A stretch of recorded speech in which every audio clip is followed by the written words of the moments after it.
What's going on, guys? JSGC here, back again with another Manchester City live watch-along, where today we're going to be doing the live watch-along of Man City's away game in the Premier League against Sunderland. Very important game, this one, for Manchester City, because 2 days ago, Arsenal beat Aston Villa at home, which means they're now 5 points clear of us at the top of the Premier League.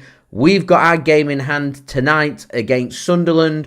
We've got to win this game and close that gap on Arsenal to 2 points once more. We've done a lot of hard work through the month of December to get ourselves in a good position, to get Arsenal under pressure. What we don't want to do now is let up off Arsenal as we hit the halfway point of the Premier League. So important game today where Man City could really do with picking up a win. Any win will do. We're at a point in the season where it's just all about results. It's all about finding any which way to win. So if we can come out with 3 points tonight, then that would be a huge positive for Manchester City and a good step in the right direction amongst once more declaring to everybody that, you know, we're very serious about being in the Premier League title race. And with Arsenal beating Aston Villa, we can get clear daylight between us and Aston Villa, and we could potentially just narrow that title race down to a two-horse race. And we know in the second half of the season, Arsenal, they've got to come to the Etihad Stadium, which could be a huge title-deciding game. So, very, a lot at stake here. It's a very important, very big game, this one, for Manchester City. And for Sunderland, they also need to try and get back to winning ways. Obviously, they've been one of the biggest surprise packages that we've seen in the Premier League so far this season. They're going to want to try and assert themselves. They're a team that are unbeaten at home in the Premier League. I think it's 5 wins, 4 draws, 0 losses from their 9 games at home in the Premier League. So they're not an easy side to beat on home territory. Manchester City are going to have to play a very good game to be able to beat Sunderland, and Sunderland are going to, obviously at the halfway stage, be looking to try and be not just a top half team, but a team that could potentially be challenging for a European spot. So they're going to want to just focus on picking up the points and, going on from there and assessing it on a game-by-game basis. Sunderland obviously have the discredit of a lot of their players being out at the African Cup of Nations. So I think it's 6 players out at the African Cup of Nations that's missing from their team today. So obviously that's a big blow for Sunderland, and it'll be important to see just how they respond and how they adapt to dealing with said problems with so many players being at AFCON. Man City know that we're missing a couple of players, Rayan Ait-Nouri and Omar Marmoush at AFCON as well. You've just got to deal with it. It's the same for every single team. So I'm not thinking to myself that this game's going to be easier for Man City because Sunderland are missing so many players, because they're just going to look to solidify themselves, restrict the space, make life difficult for City to create, and they're going to look to try and get them physical battles in, win their midfield battles, target them set pieces, them long throws, and try and cause Man City some problems going forward as well, like Nottingham Forest did in our last Premier League game, which Man City made hard work of, and Forest did a pretty good job on Man City. We needed to be clinical in that game, and we were, and it's going to be the same this evening as well. So this is going to be, I think, a pretty tight game of football, and it's going to take Man City to be at their very best to win this game against a Sunderland side unbeaten at home in the Premier League this season. So I'm looking forward to it. It should be a real good challenge for Man City, and hopefully we can apply ourselves and pick up what will be a big 3 points. Arsenal will be looking at this and they'll be thinking, this is a good opportunity for Man City today to drop some points. So if we can pick up 3 points and put in a good performance and, keep a clean sheet and score some goals, then that could be a good confidence boost ahead of we've got 2 massive home games coming up in the Premier League, haven't we? Against Chelsea and Brighton at home, 2 teams that, are very good teams that sit in the top half. So, we've just got to deal with what's coming our way. We've just got to make it count, defend tight, defend well, look to try and play positively, try and create opportunities, and when the opportunities come about, score the goals is what we've got to try and do, and no different in this very difficult away game on the 1st of January. So speaking of the 1st of January, guys, 2025.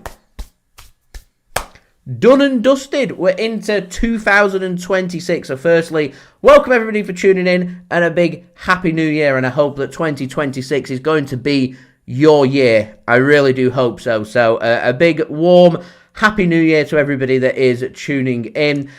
So if you are new around here, guys, don't forget, leave a thumbs up on today's stream. We're aiming for 100 likes once more. It'd be great to start 2026 with a live stream that hits 100 likes. Already made a good positive start, 33 likes. We're 67 likes away from 100 likes, so any help towards that would be much appreciated. Also, don't forget as well to subscribe to my channel. We're now less than, as you can see from our live subscriber count, less than 400 subs away from my aim of 48,000 subscribers. We could, in this stream, make it less than 300. So any help towards that, guys, would be much appreciated. Social media links there in the description and also on the yellow banner too if you want to go and follow me on my X, Instagram and TikTok. Email also in the description too if you want to hit me up for any sponsorships or any videos or any general business inquiries. And finally, a warm welcome to everybody in the chat. So do in the chat let me know where you're tuning in from today and what your score predictions are for today's game as well. Got the poll running in the chat as well. 11% of you guys thinking Sunderland win, 89% with a Man City win, 0% with a draw at this moment in time. I'll end that poll upon kickoff, so do get your votes in. That would be much appreciated. So, a warm welcome to Wall. Thank you for tuning in from South Sudan. Happy New Year to you. Thank you for tuning in. The numbers, thanks for tuning in. It is any which way to win is what we've got to be looking for right now. Corey, Happy New Year to you. Going with a 3-1 Man City win. Love that. PWR, thank you for tuning in, going for a 3-0 victory today for Manchester City. Anilt, thank you for tuning in. A warm Happy New Year to you. Same for you, Tito, as well. I'm looking forward to it. Should be a real good game of football. And a big Happy New Year to you as well. Jean, welcome. Thank you for tuning in. Leeds, Liverpool. Or should I say Liverpool, Leeds, Anfield, 0-0. That game has finished. And I think I sit here pretty comfortable and confident to say I don't think Liverpool are in the title race for this season. And Sunderland are always going to be hungry. We just beat them 3-0, 3 games back. So they're going to be hungry. They're going to want revenge for that game that Man City beat them in. So, it's not going to be easy. Really not going to be easy. I think Man City, made Sunderland, the scoreline did anyway, made Sunderland look like a bad team. And they're not a bad team. Scoreline was pretty flattering for City. Sunderland hit the post when we were 2-0 up. That goes 2-1. That becomes a different ball game in that match. So I do think, though, the team that Man City were 3 weeks ago when we played Sunderland to the team that we are now, we're a team that's more mature. We're a team that's more developed. We're a team that's a bit smarter. We're obviously on an 8-game winning streak now. In the build-up to that Sunderland game, City were picking up dodgy results against Leeds at home, against Fulham away. Games that we should have been winning comfortably, weren't put into bed, and then conceding silly opportunities. We came into that game, conceded silly opportunities. Sunderland weren't clinical. We put them to bed and we won that game 3-0. And since then, we've not really looked back. Wins against Madrid away, Crystal Palace away, beating Brentford in the League Cup, beating Nottingham Forest just after Christmas as well. So, this is, for me now, a very different Manchester City side. And we're a team now that likes to graft, that does the battles, that keeps themselves nice and fresh. And nice to see Pep Guardiola. I've had a quick look at the team. Nice to see Pep Guardiola doing something that we've not really seen so far this season, rotating 2 or 3 players, which I think is really good because games are going to be coming thick and fast, and none of these games are going to be easy and straightforward. There's nothing easy about Chelsea at home and Brighton at home with such a tight turnaround in the games that we've got. So, yeah, very difficult, very difficult. Julia, good evening. Do hope you are well. Thank you for tuning in. Mario going for a 3-1 Man City win. Love that. I'll take a 3-1 Man City win any day of the week. Sean, Happy New Year to you. New transfer opportunities, daily transfer updates as well. Very excited. It does mean I'm going to be put into overdrive during the month of January, doing regular City content, previews, predictions, match reactions, live watch-alongs, and transfer updates every single day, all mixed in there as well. Wouldn't have it any other way. I'll be shattered come February 2nd and transfer deadline day, but here we are. Could be a very important window, a window that decides if Man City win a Premier League or not. We'll see. Dave, welcome. Thank you for tuning in. Going for a 2-0 Man City win. I hope for a 2-0 City win. A clean sheet and a couple of goals. I'll take that every day of the week. Douglas, welcome. Thank you for tuning in. Much appreciated. Said he's going to be joining Johnny from the Typical City channel. So, yeah, enjoy yourselves over there. But thank you for tuning in. Dropping a comment. Much appreciated. Do hope you are well. Walter, thanks for tuning in. Tuning in from Kenya. Love that. Love that. Imagine the weather's much nicer than it is in Greater Manchester right now. J Love Bug, welcome. Thank you for tuning in. A big happy new year to you. Do hope you and all of your loved ones are well on this fine Thursday evening. Ibrahim, welcome. Thank you for tuning in. Says he loves City so much. Come on, City. I echo them thoughts. So hopefully City can get the job done today. So we're going to have a look at the team. Sorry if you keep seeing me glancing. I've got the World Championship of Darts on at the moment. So I'm just seeing what's going on in them. So I'm doing a little bit of pivoting. I will be tuning over to the City game, but I'll probably do that in about 10 minutes' time once it's time for the players to make their way into the tunnel. And we'll, of course, do the live watch-along for this game. So let's have a look then at teams for this game. We'll start off first with our opponent, Sunderland. I'm just having a look at the couple of full-time scores in the Premier League. Crystal Palace 1, Fulham 1, Liverpool 0, Leeds 0. So draws at the moment across the board in the Premier League. You've got Brentford taking on Tottenham Hotspur at 8 p.m. GMT and Sunderland taking on Manchester City at 8 p.m. GMT as well. So let's have a look then at the teams for this match. We'll start off first with our opponent, Sunderland, led by manager Regis Lebris. They're lining up with what looks like a 4-2-3-1 formation. It's going to be Roos starting in goal. It's Hume at right back, Kirkin at left back, and it's Mukiele and Alderete starting as their two centre-backs. Into midfield, you've got Granit Xhaka, captain for Sunderland today and former Arsenal man. Alongside him, you've got Gertruida and Laffy. You've got Mayenda on one side, Adringa on the other, and Brian Brobby starts up top for Sunderland today, going with a striker. They didn't go with Brobby last time, and I'm not too sure why.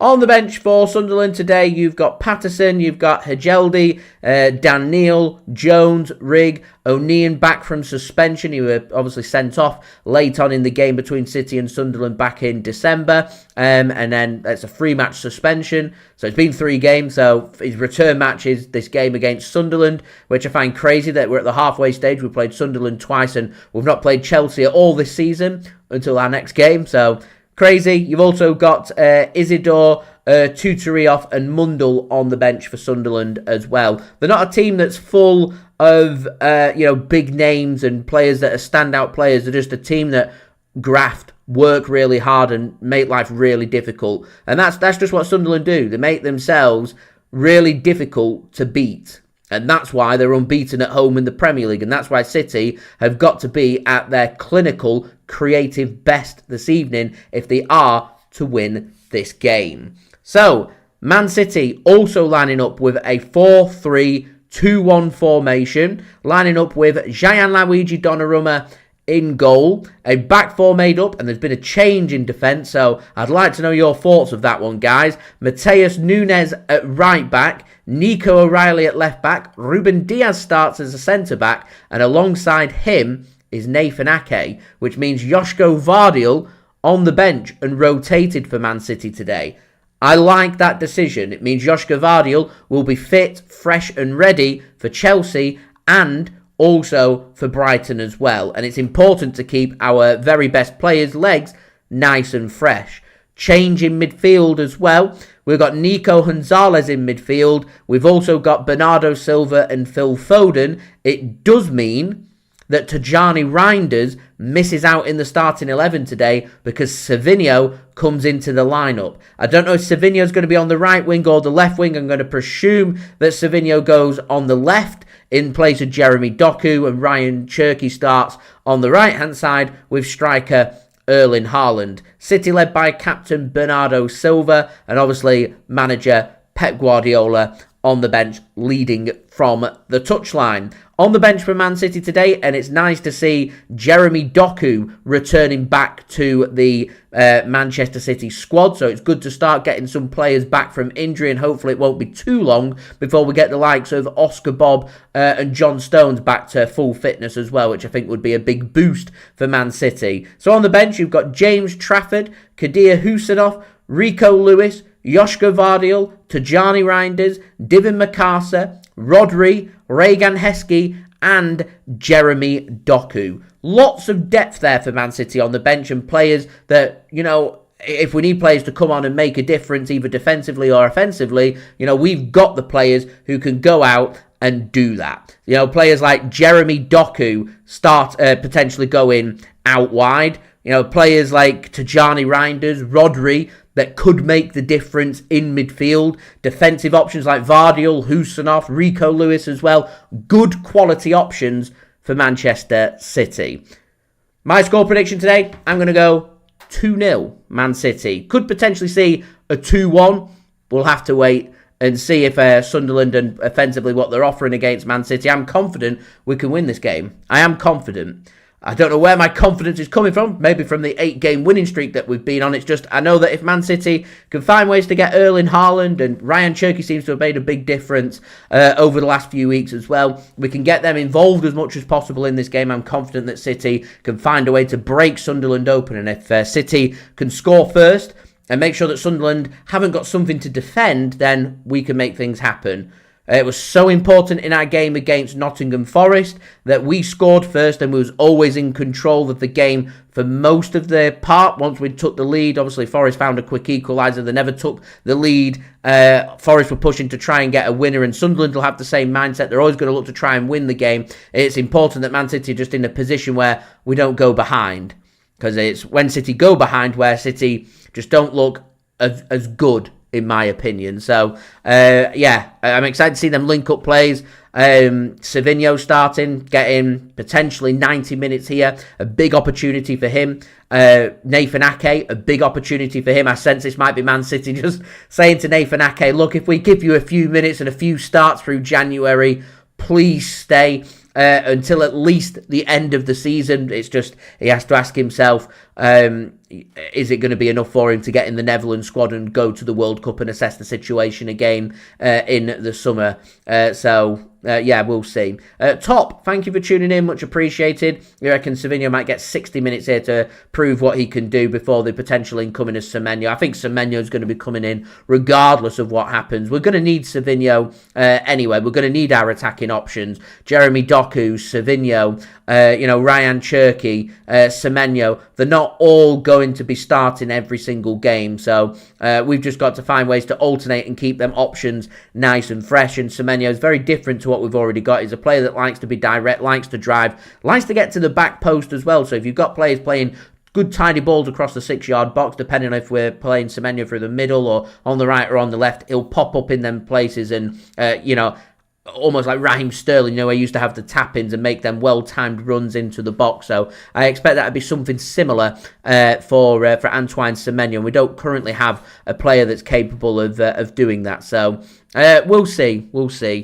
I'm torn between 2-0 or 2-1 as my score prediction, but we'll see. Rodri, yeah, it'd be nice to see Rodri get some minutes here as well, and Josko Gvardiol does deserve his rest. Jean, thank you for tuning in, says, I hope Pep from Timu is just rumours and nothing more, and it's just on the consideration list. Of course, Enzo Maresca leaving Chelsea today and being linked with a job at Manchester City, and City have been making some calls, some clauses in his contract that Chelsea have been unhappy about him being linked with, obviously being able to end his contract at Chelsea and make a move to Manchester City as City's manager. Should Pep Guardiola leave? We'll see. I'd have thought Maresca would have stood a better chance when he was assistant manager at City, but he's obviously wanted to spread his wings. I didn't think he did too bad of a job at Leicester City, and I don't think he's done too bad of a job at Chelsea either. Club world champions, got them into the Champions League. Chelsea don't look in too bad of a position in a cup semi-final at this moment in time. So, Maresca's a good manager.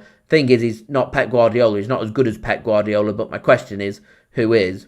You know, people keep talking about Luis Enrique from PSG, but I don't see him leaving PSG. Leaves you not many options. People have been speaking about Mikel Arteta because he's had ties with Pep Guardiola and Man City before in the past, but I don't see him leaving Arsenal to come to Man City. So options are pretty limited. Vincent Kompany, we could go down that route, but it depends if he wants to leave Bayern Munich. If he feels like he's still got a point to prove at Bayern Munich and he's happy and settled there.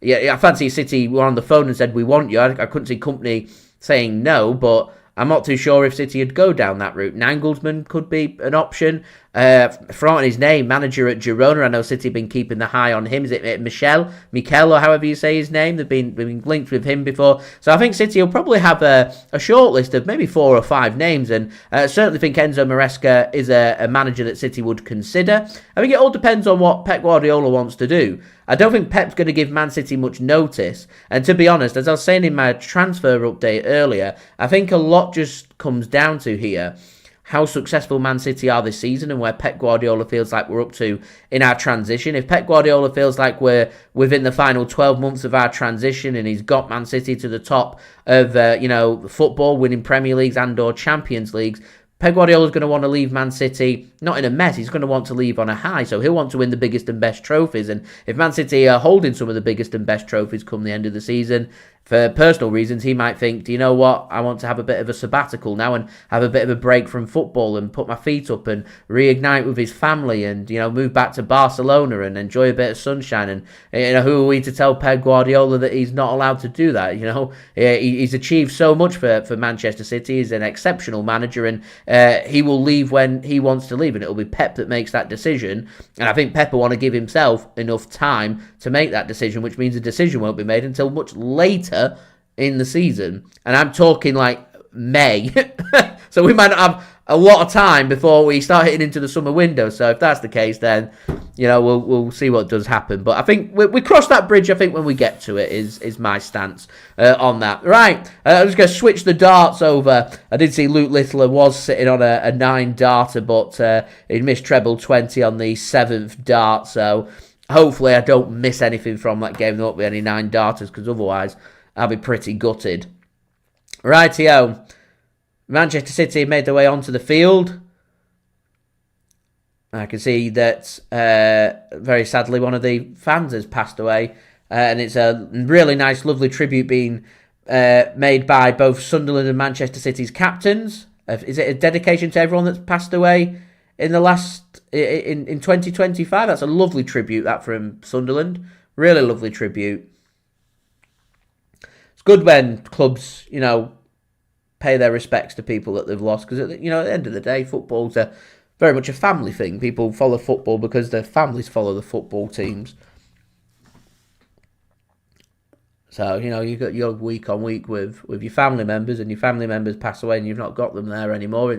It's very sad, and same with friends and stuff. Very sad. So it's good to have a day that's dedicated to them, that people can remember and reflect and celebrate their lives as well. So that was a nice tribute there from the 2 captains, Granit Xhaka and Bernardo Silva. J Lovebug says, agree, Ake starting because Pep doesn't want to lose him. Also, Pep said Josko Gvardiol dealing with a little niggle. Yeah, any players that are feeling a bit of wear and tear got to be rotated. And it's good to see City finally doing that as well. Top going with a 3+ goal win for City today. Anik going for a 3-1 Man City win today. Jean reckons 3-0 Man City today. So all good predictions. I'll take all of these as we get a minute's applause for all those that have passed away as well. Lovely tributes being paid out at the Stadium of Light. Really nice. Do you know, that's really sad. I'm seeing a couple of young faces on there as well. That's really brings things into perspective, doesn't it? I'm not saying that, the deaths of people who are younger are any, sadder or anything than anyone who's older, but you can't help but see children and young teenagers on there, and really makes you think, doesn't it? Real nice tributes there. I've got a lot of time for that, a lot of respect for that. Good stuff from Sunderland, real good stuff.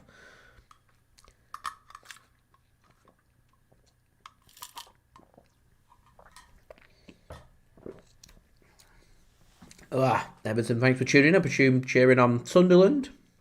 J Lovebug reckons predictions is that Pep will leave when Bernardo leaves. which will probably be in the summer because his contract is up.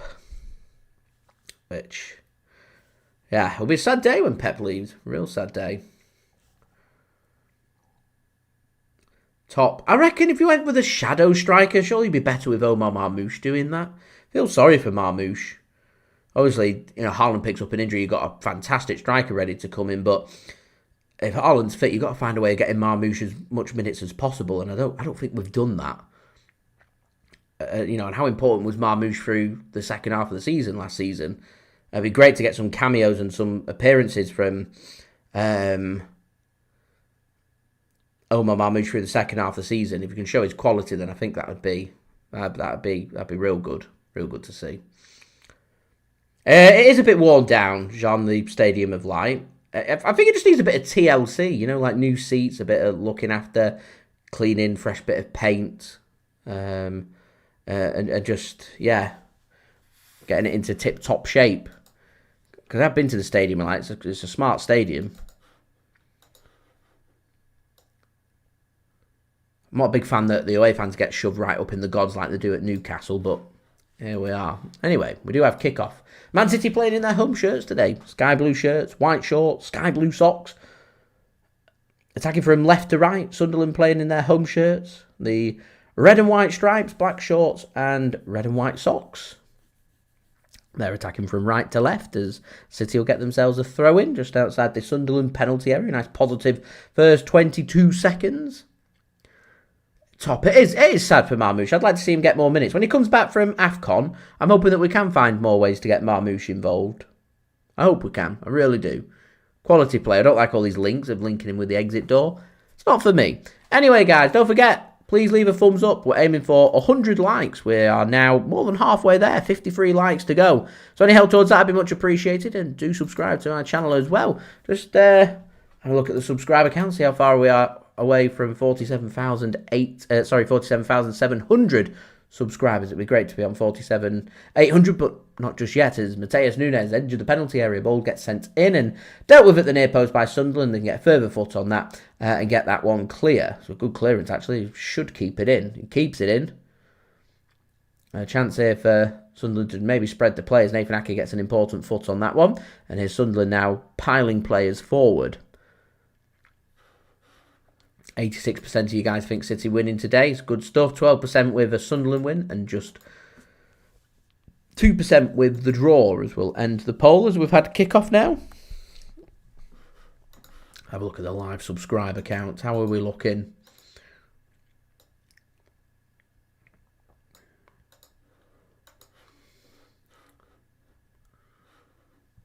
Now we're 3 subscribers away. There we go. 3 subscribers away. Top, enjoy the game. See you at half time. Andy and Alison, thanks for tuning in. Do hope you're well. And Happy New Year to you both as well. Here's City then. Through Rayan Cherki picking it up from deep. Moves it to Ruben Dias. I think Nathan Ake's picked up an injury here.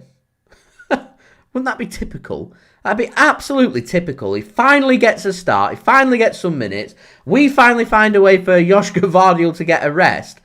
And Josko Gvardiol's getting stripped to come on. Absolutely typical. He's picked up a knock in his knee. Off the ball as well, which is never good. He's tweaked something in his knee. And knee injuries can vary for how long you're ruled out for. It'll be a massive blow that for Nathan Ake. He could end up staying at Man City if this is a serious injury past the January transfer window if he was thinking of leaving. So some discomfort for Nathan Ake. Physios have come to have a look at it. Was it when he made his interception and he'd overstretched it? It was, yeah, just overstretched his knee. I think he's landed awkwardly on his knee. I don't know if his knee's just popped out. It's dislocated. If that's the case, it's normally like a 2-3 week injury. Help build the muscle up around the knee as long as there's no ligament damage. It doesn't. We'll see how he walks. When he walks off the field as to what's going on there. But Josko Gvardiol stripped and he's going to be coming on. So Man City using the first of their 5 substitutions. Josko Gvardiol needing a rest.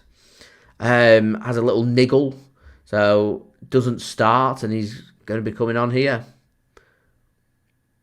I was wondering before we got a thingy of Josko Gvardiol there. I mean, he's running here, Nathan Ake. Is he just signalling to the bench he's okay? He's telling the bench he's okay. He's telling the bench he's okay. Ake's just said, I want to run this off. I respect that. Might be foolish, but I respect that.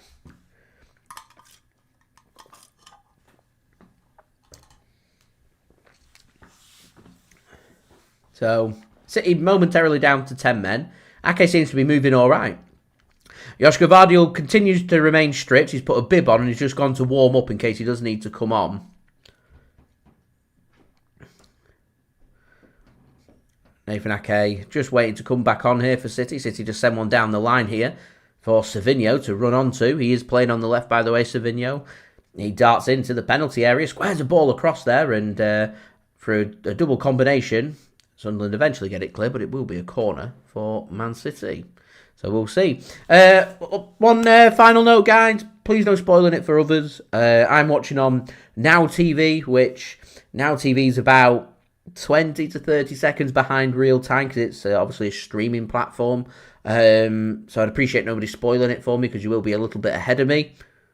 Any of my mods, see anybody spoiling it? Get them out of the chat, please. Don't want it spoiling for anybody or for me. I want to be able to give legit reactions. I don't want people spoiling what's going on. We want to have a good time. We want to have authentic reactions. And there is some authentic reactions. It's a corner flicked on from Haaland. And there's Bernardo Silva putting into the back of the net. But the offside flag is up. Don't get too excited, guys. The offside flag is up. VAR will have a look at this one before play will resume. Bernardo saying, I don't think so. Let's have a look. I mean, he's right in front of the keeper there. Flick on comes in. This is tight. Oh, this is tight. This is a great angle right here. I think he's just offside. I think he is just offside.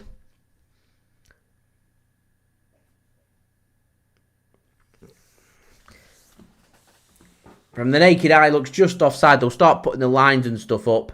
I wouldn't have thought the decision would take too long to make, to be honest. It's close, but it's, for me, obvious that he's offside. Odin, thanks for tuning in. Merry Christmas. Happy New Year. Do hope you're well, my friend. Was a nice flick from Haaland, though. Referee just continues to hold up the play. It just takes so long making these offside decisions, doesn't it? They've gone with the automated technology this season rather than the drawing of lines. And, you know, normally in like the Champions League when we have the automated technology, it doesn't take that long for decisions to be made. There you go. Offside it is. Sunderland celebrate the offside. From the naked eye, he looked just offside. It was close. Granted, it was close. He looked about, what would you say? Maybe a foot, and I'm not on about the measurement of foot, I'm on about a human foot offside. So, yeah. Good work from the set piece. I think just as important that it's allowed City to get Nathan Ake on the pitch. As Sunderland then coming forward, Ake can make his challenge, and Ake seems to be moving okay. He would look like he was through gritted teeth. Citizens, Africa, thanks for tuning in. Happy New Year to you. It was close, Jay Lovebug. It was close. That's what City have got to do. You know, opportunities might be few and far between. Got to utilise your set pieces. Yeah, the sole of his foot offside as Savinho sends a ball forward looking for Haaland. Haaland will win that one before Sunderland scramble the loose second ball, and we'll get this one fully clear. Ruben Dias wins the header. There's a lot of height and quite a lot of physicalness in Sunderland's midfield as they burst forward here. Should be an interception from Matheus Nunes, and is. Here's Bernardo Silva having to stretch. Haaland finds Foden. Foden just can't get the ball out from under his feet, so he's going to be dispossessed. It was a good decision from the linesman. To be honest, I'm not a big fan of VAR, and I know we all used to moan and complain about referees, but at the end of the day, mistakes happen. They get things wrong. It's human judgment. It's human error. You know, you can forgive most of the time decisions being incorrect. I watch a fair bit of football in the English Football League. They don't have VAR. You know, you do get the odd wrong decisions, and people do moan and complain about it, and then they move on. What's not so forgiving is when you've got wrong decisions being made when they've got technology to have a second look at it, and the amount of time it takes to have a look at it, and we still get wrong decisions. And it also takes away from the live impact. Live highlights aren't shown in the ground when VAR checks are going on, and that's been going on since they've put VAR in place, and still nothing's been sorted. We have had referees coming in and explaining their decisions, but, Nottingham Forest in our game against them in our last match weren't happy about the decisions and want to hear the audios and the explanations and stuff.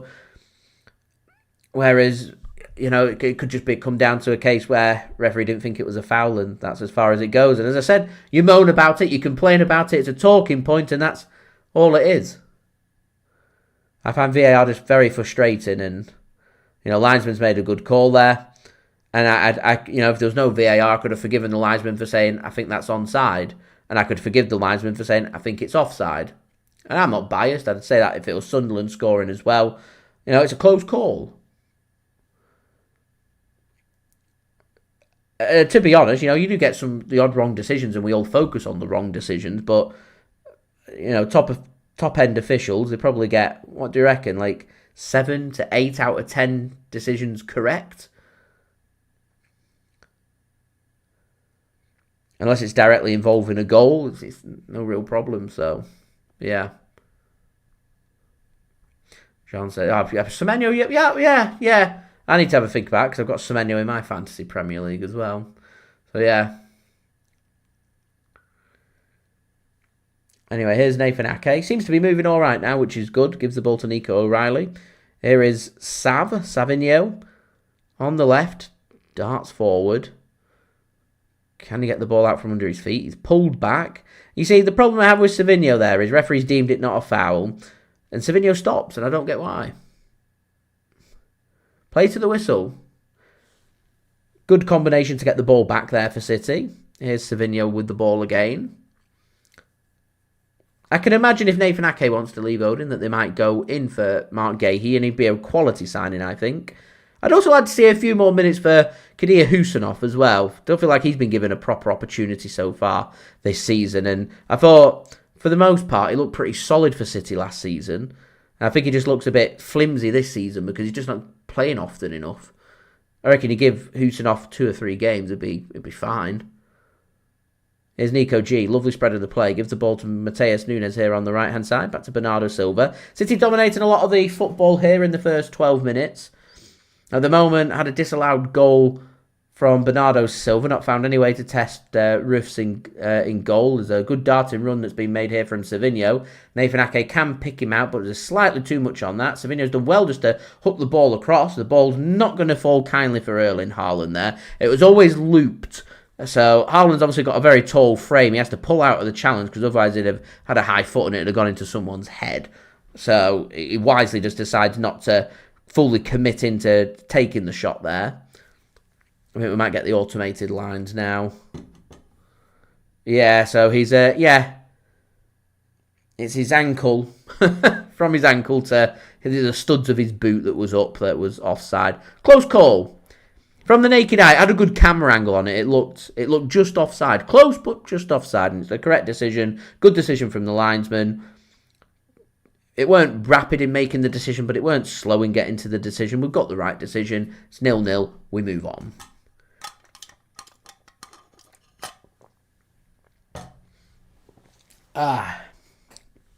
Jean says, I reckon 98% of referees' decisions are correct. I think it's difficult for the referee because some of the stuff's open for interpretation.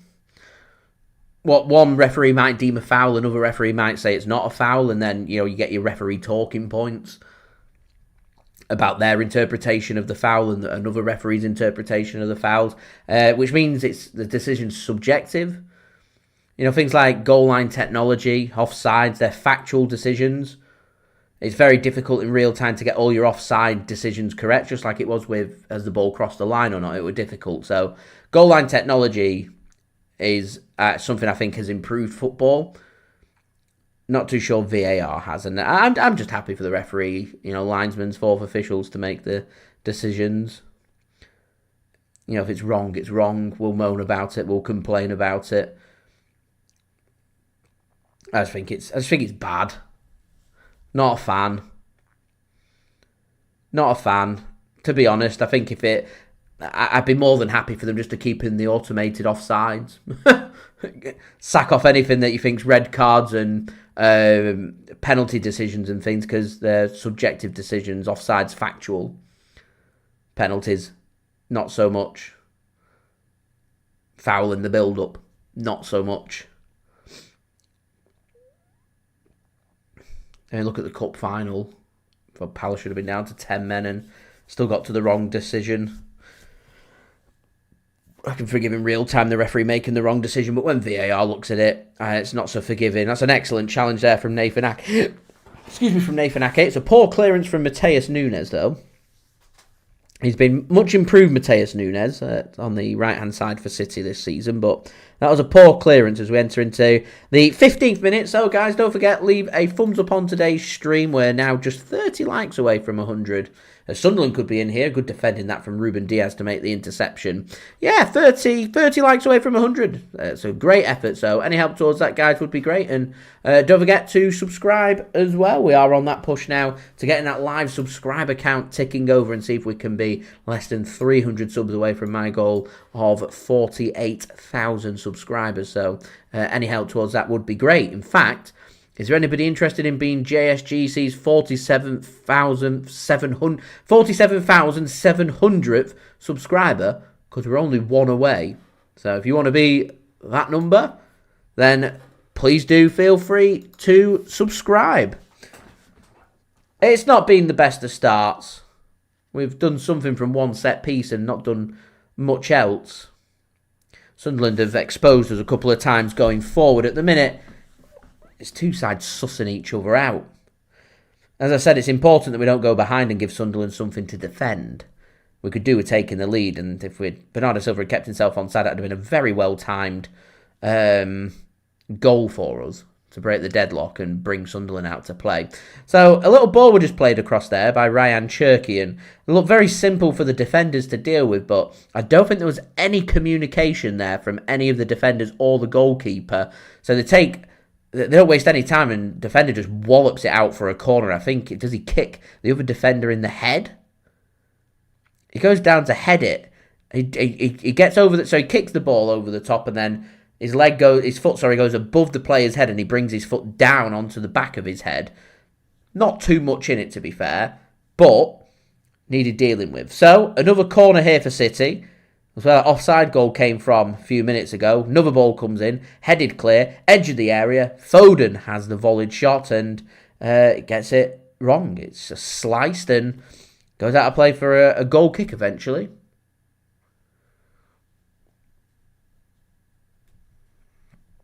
Rob, thanks for tuning in. We grow into the game. We spend a lot of time sussing.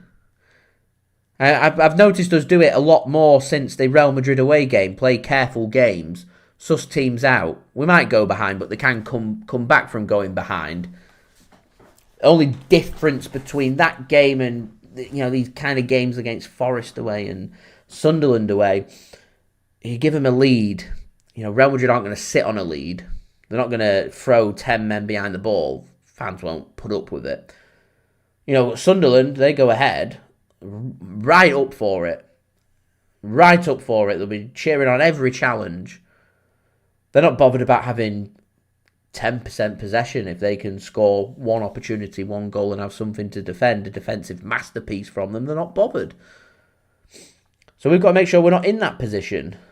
If we want to bring Sunderland out to play, then we've got to create and we've got to score first.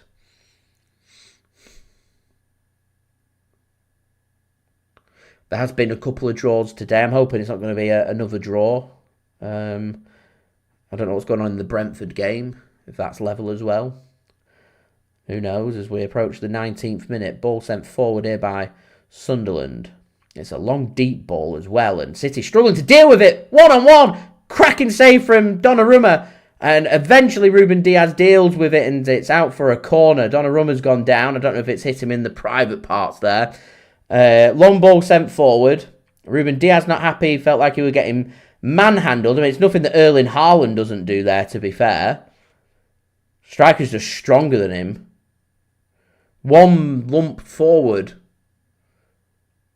And Ruben Dias just couldn't deal with that. And he gets out. He's out-strengthed. It's a good save from Donnarumma. I think it's hit him in the chest rather than the private parts is what he saved the ball with there. I think he just wants to take a bit of a breather. Good goalkeeping from Donnarumma because he forces Bobby to take a shot. Comes out to meet him, so he's got nowhere to go but to take a shot. I think the best option there is probably to try and roll it under the keeper. Robin Julia says Brentford no score, so 0-0, all level at this moment in time. City have got some defending to do here though. Corner. Whipped in. It's a bad corner and out of play for a goal kick.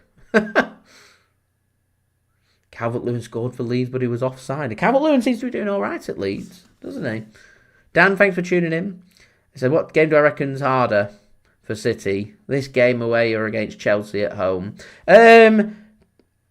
Considering Chelsea now not got much preparation, probably going to be managerless for the game against City, and it's terrible for preparation and a short turnaround.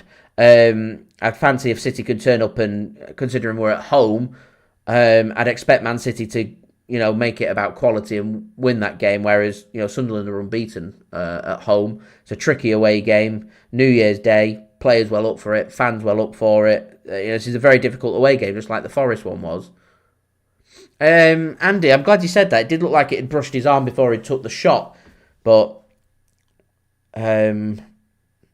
who knows if it had been ruled out. Again, as I said before with Savinho, you play to the whistle. Donnarumma's not to know if it's hit his arm or not. You play to that whistle. You make the save. You put the ball out for the corner. Take no chances. Last thing I want is that ball in the back of the net in VAR. Our fate in the hands of VAR. A potential dodgy decision being made. You do what you need to do. Long ball sent forward. These long balls causing City problems. Matheus Nunes just bullied off the ball as well. And space could open up here. Nathan Ake makes a good interception. Ball opens up and Sunderland have the shot. Gets it all wrong and over the top of the crossbar and out for a goal kick. Sunderland now just starting to play. Starting to come forward. They've recognised that these long balls are causing City's high line some problems. Matheus Nunes is quick there. He's got to be stronger as well. Shoulder to shoulder coming together. He's got to be stronger there.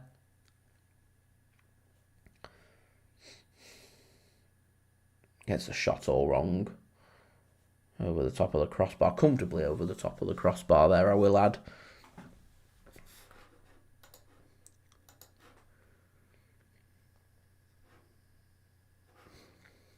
As we do surpass 47,700 subscribers. So let's see if we can have a push now towards 800. Now less than 2,300 subscribers away from 50, which is an exceptional effort. Nearly halfway to my goal of 100k. I want the YouTube plaque.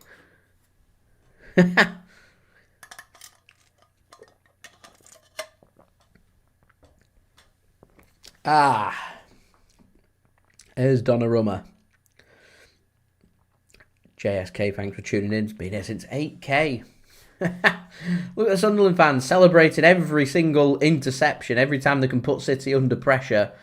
As I said, well up for it, trying to play the part. Let's have a look. Stadiums in the UK. What are we filling? If we're all together in the same place at the same time and head to a football stadium, biggest stadium is Villa Park at the minute. That's 43,205. We're just under 400 away, conveniently, of being able to sell out the Stadium of Light, what we're watching here. Irony.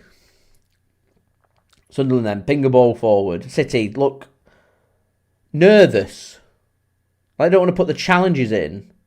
Sunderland ask for the penalty. Referee says no penalty. Up you get, play on. Cherki, lovely from Cherki, gets a free kick as well.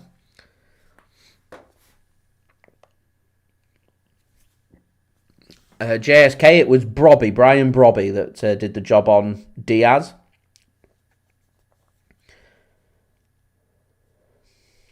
Never a penalty.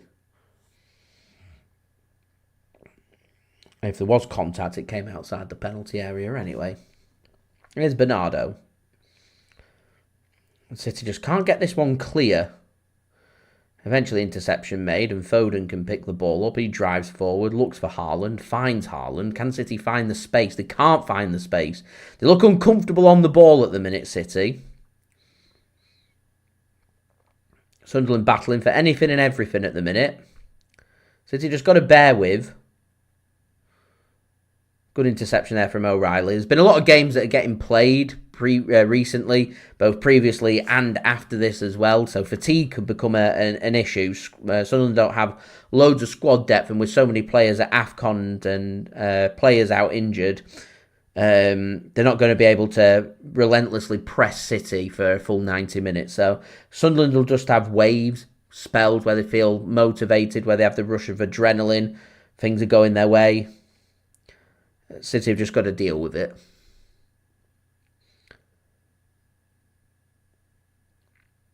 And they have dealt with it, to be fair to City.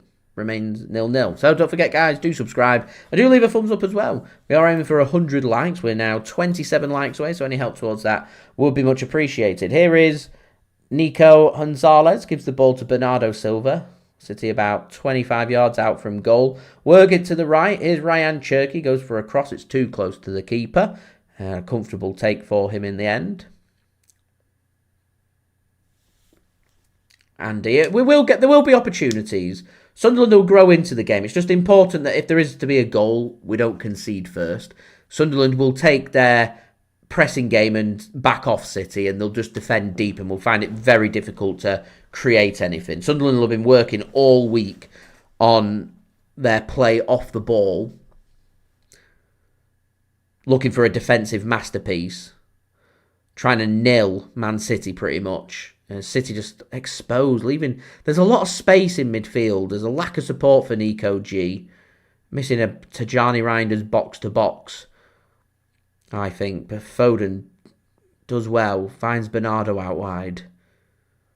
I think that'll be good for Man City's midfield once they bring Semenyo in. That you've got, good options with Doku and Savinho for players who can play on the right and on the left. Which I think would be good for City. I don't know what the hair's doing.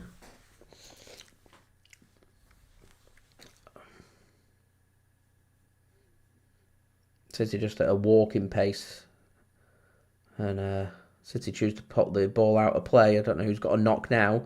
Nico G's turn to go down. He's feeling some pressure on his leg. And City now telling that it's his time that he's done. So it's going to be the return of Rodri. This is not good. Nico G's had to play so many minutes, and he's probably feeling the wear and tear of not being rotated here. Nearly had it with Nathan Ake.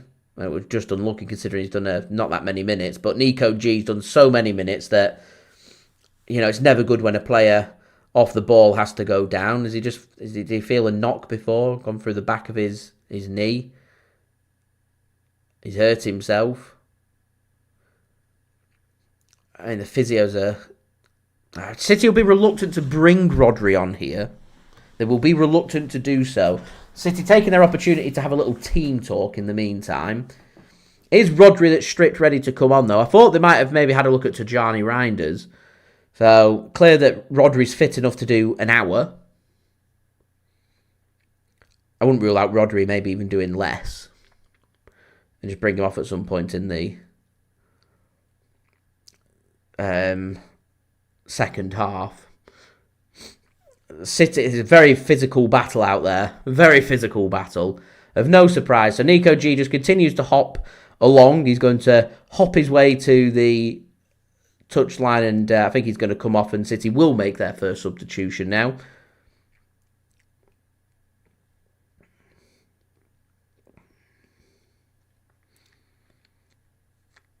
Nico G still being seen to. I wonder if Nico G's wanting to continue here.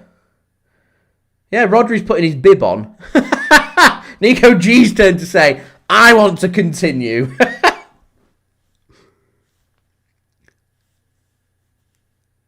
mental. Absolutely mental. City only had one shot at the minute because of Bernardo Silva's offside goal. It's not registered as a shot, so... yeah, Nico G, he looked walking pretty gingerly, and he keeps... It came like with Ake, just through gritted teeth. He wants to try and continue here, so Rodri's put a bib on, and he's still stripped, ready to come on if he needs to. It's a dodgy one when you go through the back of one of the players' legs. It can cause all kinds of problems. Referee's job to deal with it. Long ball sent forward there by Donnarumma. Did a good job sending a ball forward there, and City's midfield don't pick up the loose pieces. And because of that, Sunderland's got an opportunity here to get 5 or 6 players forward. City do well just to win that ball back.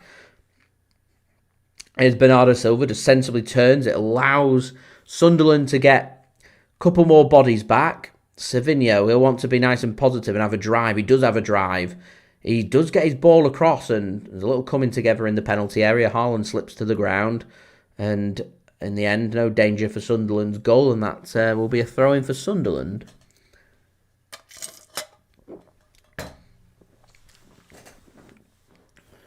Yeah, Sunderland just been very physical here.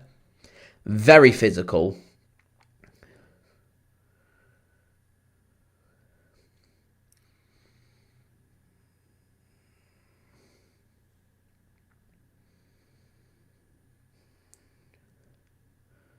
Bit of time wasting from Sunderland in the length that it took to take that throw in as well.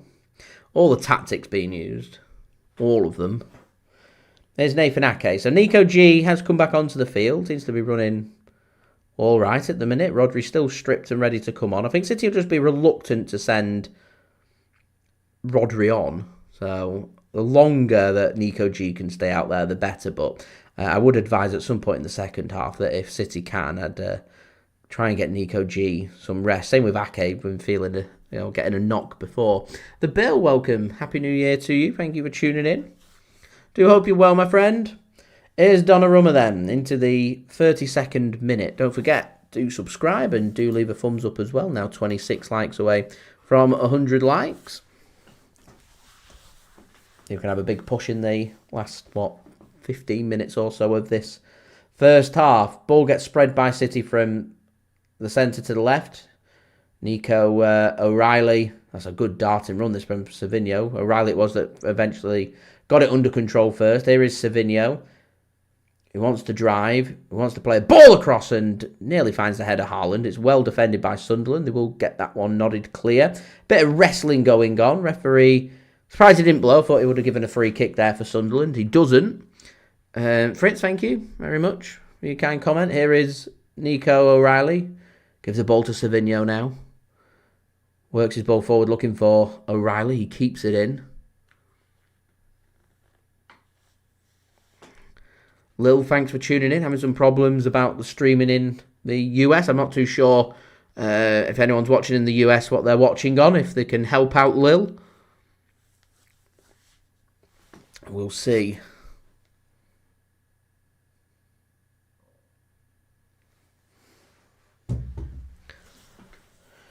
Right. Just making sure the Premier League app doesn't start having notifications coming on. It'll vibrate and let me know something happens. I don't want things spoiling, so I'll just lob my phone on the floor. So I won't hear it vibrate if anything does happen, so I won't know anything's coming.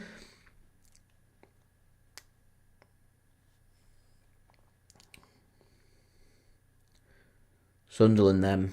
Done a good job so far on City. And I kept saying on Saturday in the game against Forest, rough and tough us. And that's what's going on here. Keith, welcome. Thank you for tuning in from Ireland. J Lovebug says the USA channel is where to watch in the US. So there you go, Lil. The USA channel. Thank you very much, J Lovebug. Much appreciated.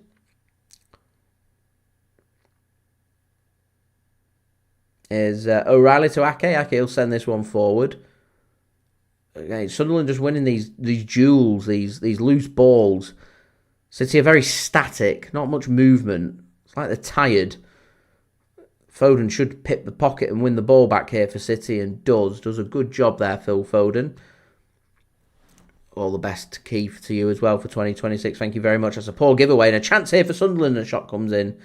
Of no danger in the end to Manchester City. I think they might have got a block in. That'll be a corner. Robin, I hope you're right with what Pep can do and his influence on the national team. A good block that. Was that Bernardo, I think it was, with the block? An important block. So a corner here for Sunderland. Chance for them to get some players forward, so important City can defend this one out.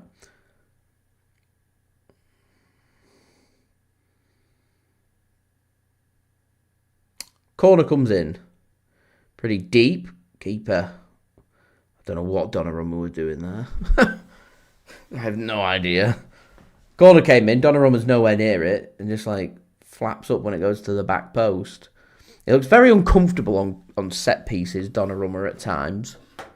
Looks very uncomfortable.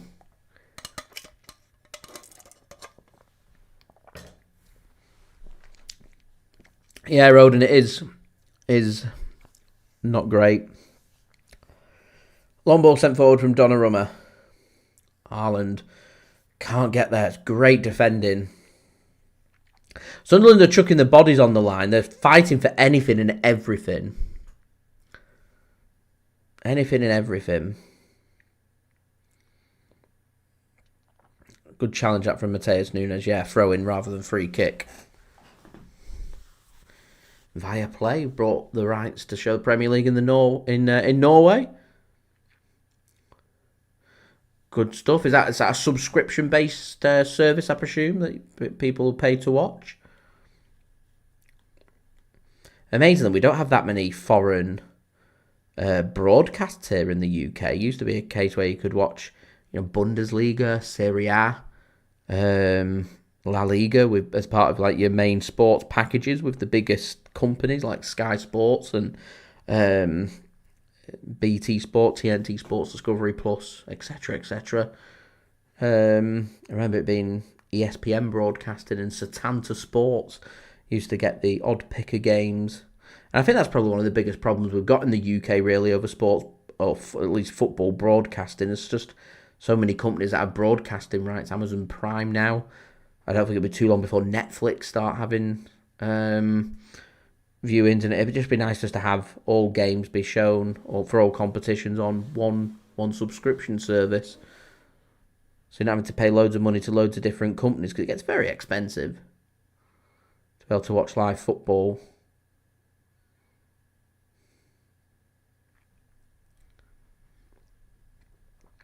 Here's Rayan Cherki, plays the ball into Matheus Nunes. Foden squares one across. Surely now Haaland. There's the big chance for City.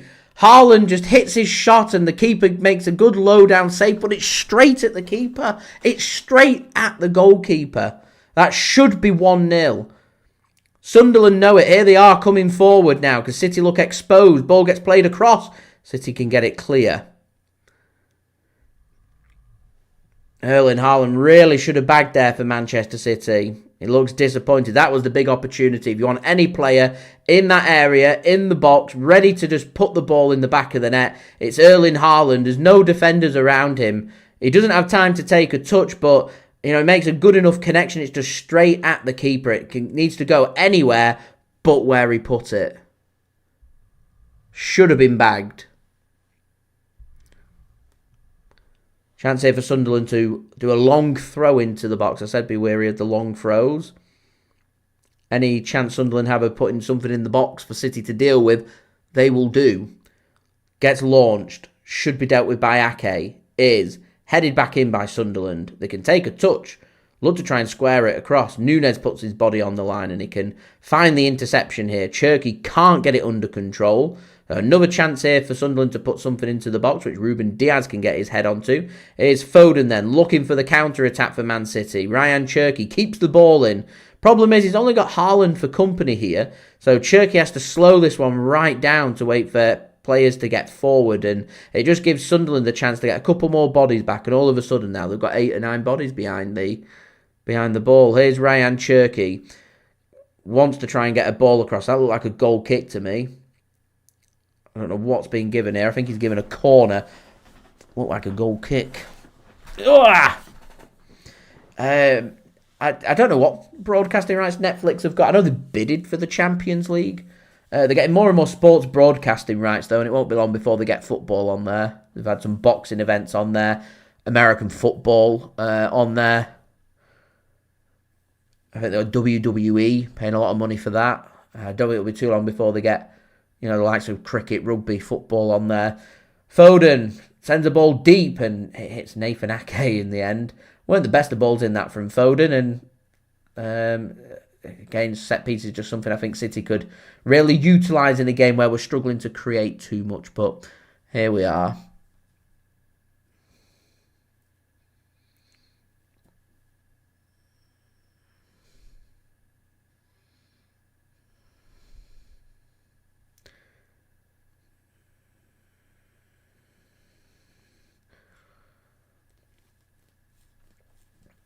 Long ball sent forward. Ake wins the header. Sunderland again just win the second ball. Weak from Man City's midfield. So weak. Here's the overlap. Shot comes in. Blocked well by City. Cherki's gone down. Haaland, he's fouled, and that will be a free kick for Man City. And again, just City, the Sunderland pressing games causing City so many problems. So many problems as we enter into the 41st minute. So, guys, we're just 20 likes away from 100. Any help towards that would be great. And don't forget to subscribe if you're new around here as well. City playing again on Wednesday, I think. Sorry, getting mixed up with my days. Happens between Christmas and New Year. We're playing on Sunday against Chelsea and then Wednesday against Brighton. It's because I'm back in work tomorrow. Obviously, New Year's Day today, so I've been off. But tomorrow I'm back in work. And so it feels like a Sunday today for me, even though I'm only back in for a day tomorrow. So, yeah. That's why I got confused then. Not JSGC doesn't know what day of the week it is. I do. I'm just confused. Right, anyway, City, to be honest, I think we could probably just do with getting in at half-time here. It's 0-0. We know what Sunderland are going to do. It's going to be more of these physical battles and look for the counter-attacks, look for the set pieces, look to just rough and tough City. We've got to bear with it, create our opportunities and see if we can get one or two, big opportunities again, like we did with that Haaland opportunity, and hope that it sticks. Jean. Well, I've been in work Monday, Tuesday, Wednesday. Obviously, today's Thursday, and because it's New Year's Day, I've been off. Otherwise, I'd be in just a straightforward Monday through to Friday. I tend to do quite long hours Monday through Thursday, and a shorter day on a Friday is what normally happens in my regular working week, and then just do my YouTube on the side. So, yeah. These daily transfer updates, I'm confident by the time it gets to the end of January, I'll be exhausted. I normally have a holiday or something booked at the end of it, so I can rest for a few days, but I don't. I don't have anything booked in February, so yeah. I do have something booked in March, but that's a whole extra month, after the close of the window. It is what it is. And to be honest, Chuck, welcome, Happy New Year to you. I'm one of them weirdos. I don't mind January, February, and March. They're some of my favourite months, to be honest. Weather tends to get a bit nippier. Loads of people don't like the month, so they don't tend to go out. I think it's a great time because people don't really have that much money. Streets are quiet, and I find it quite peaceful. Everyone's, cold, wet and miserable. They don't want to go out, and I just think it's a good time just to go out and do some bits and bobs. And I always find the months go quite quick. Keep myself entertained. Busy on doing the YouTube videos and stuff. Nitty gritty, wear and tear parts of the season, January to March. They decide titles, to be honest, January to March. So, yeah. Tito, to be fair, I don't drink alcohol all that much. I just tend to drink it socially if I'm going out. I might have the odd tipple on a Saturday if I want to enjoy myself, but most part don't really drink that much, to be honest, to warrant the need for me to ever say, oh, I'll do dry January. I actually think I'd be real confident in doing a full year dry if I wanted to. I don't think I'd miss alcohol.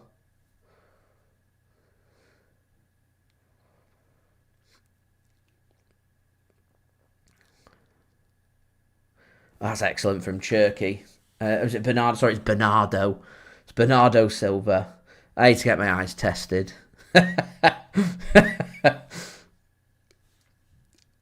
Anyway, it's a free kick here for City. We'll see how long gets added on. I presume a couple of minutes might get added on.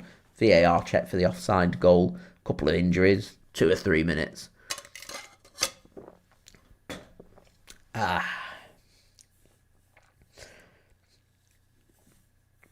Is Rayan Cherki then. Now we're looking towards 100 likes. Oh, 16 away, guys. 16. Oh, I thought I was going to fall nicely for Savinho. Oh, now players could still be drunk. Yeah, still recovering.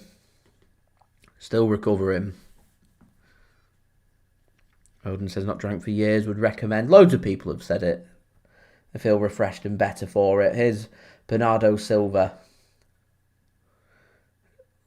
Rayan Cherki squares one across. It's a good ball, that is Savinho. He takes a touch and just drills one across the 6-yard box. Surely offside. Offside flag's not gone up. I don't know how. Anyway, Sunderland can get a head on it and eventually they'll get it clear.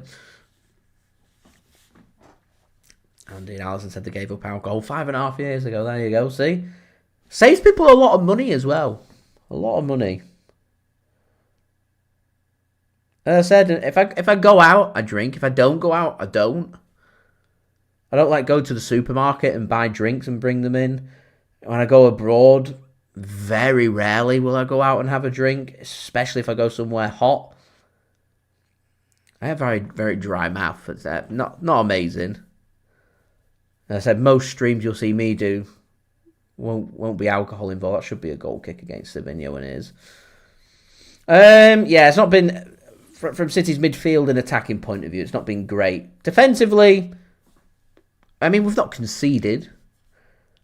Looked a bit suspect at the back at times, but we're not conceded, so we've got the clean sheet intact. John says drinks occasionally, mix banana liquor with soda. How was that? Banana liquor with soda.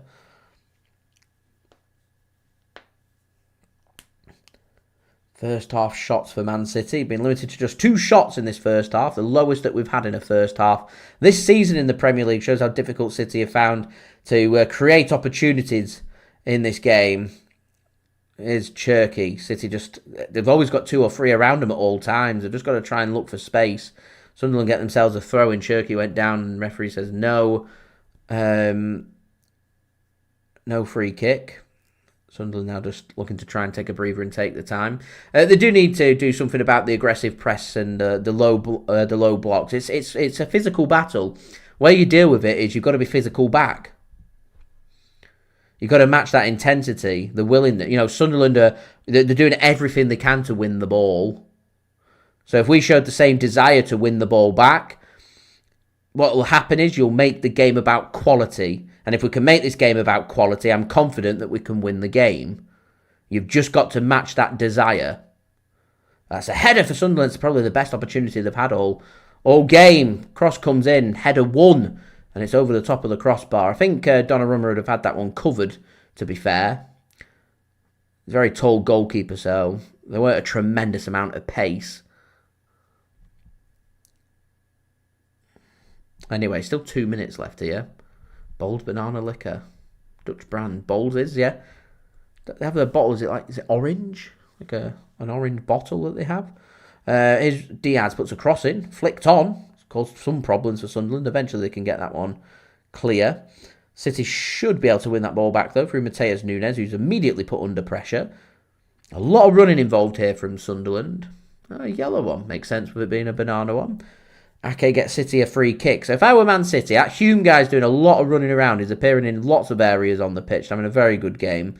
Yeah, if I'm Man City, I think I'd just take my time here. Take my time.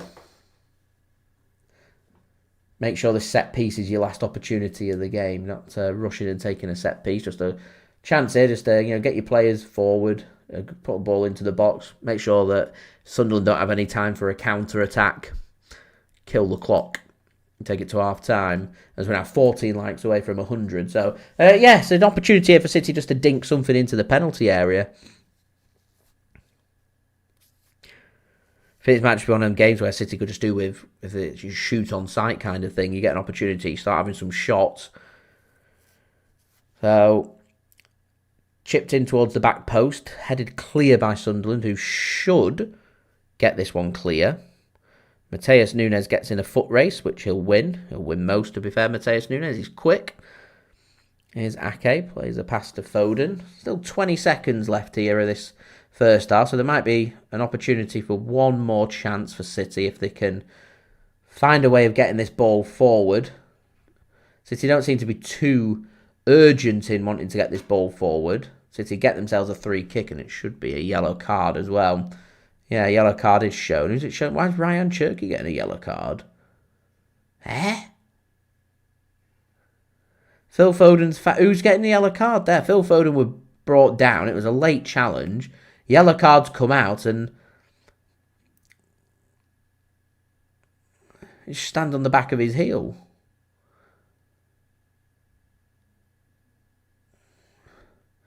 Foden felt that one. Oh, it was Adingra that was showing the yellow card. Why did it look like he was showing it to Cherki? That was bizarre. Right, that should be half-time. And it is half-time. Right, plenty for Man City to think about here going into the second half, because at the minute, Man City are just struggling to create and have been bullied at times in that first half. So it's not been the best of games from Man City. I don't know if City are just going to think to themselves, Sunderland are going to spend another 15, 20 minutes doing this, and then once it gets to the final 20 minutes, they're going to need to start to make substitutions, and they're going to start to just, drop deeper and deeper. And it's just important City make it through the first 15, 20 minutes without conceding, and then launch the assault on Sunderland to try and win it late on. It's one of them, though, that, Man City haven't created all that much, but that massive Haaland chance that they had, Haaland took that away. And, we're sat here saying, gave a few opportunities, but the opportunity we have had, we've put away. Problem is, we haven't, and it doesn't surprise me to see that Man City are struggling to create, because I'd said that in the build-up to this game, that this was going to be a game that Sunderland are going to look to try and defend deep and, lots of physical pressing, big midfield battles, lots of physical battles out there. We're going to struggle to create and score today, so when the opportunities do come, you've got to take them, which is why I was so happy when we scored after, 5-6 minutes when Bernardo Silva put that effort in, because that's a real useful thing against a team that's going to sit so deep. You can open them up and open the game up as well. Unfortunately, it was offside, and the negative that we've got is we haven't found a way right now to find that opening goal, and if there is a goal in this game and it does go to Sunderland, we are going to struggle to win this game. This is one of them games where if we want to score 2 or 3 goals, we've got to score first and we've got to open this game up. If we can't find a way to open this game up, we're dropping points today, and that's a massive, massive bonus for Arsenal. Arsenal got a game away against AFC Bournemouth. It won't be easy for them on Saturday, but if City draw this game 0-0, for example, we go 4 points behind Arsenal, and before we next kick a ball, more than likely we'll be 7 points behind Arsenal. And considering a week ago we had it down to 2, to send it from 2 to 7 is a massive blow for Man City. So we have got a huge second half coming up. We have got to find a way to break Sunderland down, score a goal, and pick up a huge 3 points. Anything less, very costly for Man City. As I mentioned at the start of the live stream, this is also marking the halfway stage of the Premier League season. And at the minute, if this game finishes level, Arsenal are on course for 90 points. They've picked up 45 points from their first 19 games. So if they match what they've done in the first half of the season, in the second half of the season, they're on course for 90 points. Man City, if this stays 0-0, will be on course for 82 points. 41 points from the first half of the season. Doubling that will take us to 82. It means that on the averages, we'd finish 8 points behind Arsenal. We know that Arsenal have still got to come to the Etihad Stadium, so we could cut 3 points off Arsenal and we could get 3 points in our favour, but it's still nowhere near enough. What you want is for Man City to always remain within touching distance of Arsenal, and that's staying within 3 points and having a superior goal difference on them. At the minute, us dropping points today hands a huge ascendancy to Arsenal and a massive confidence boost for them as well. I know Sunderland are unbeaten at home. I know that Sunderland have taken points off some sides.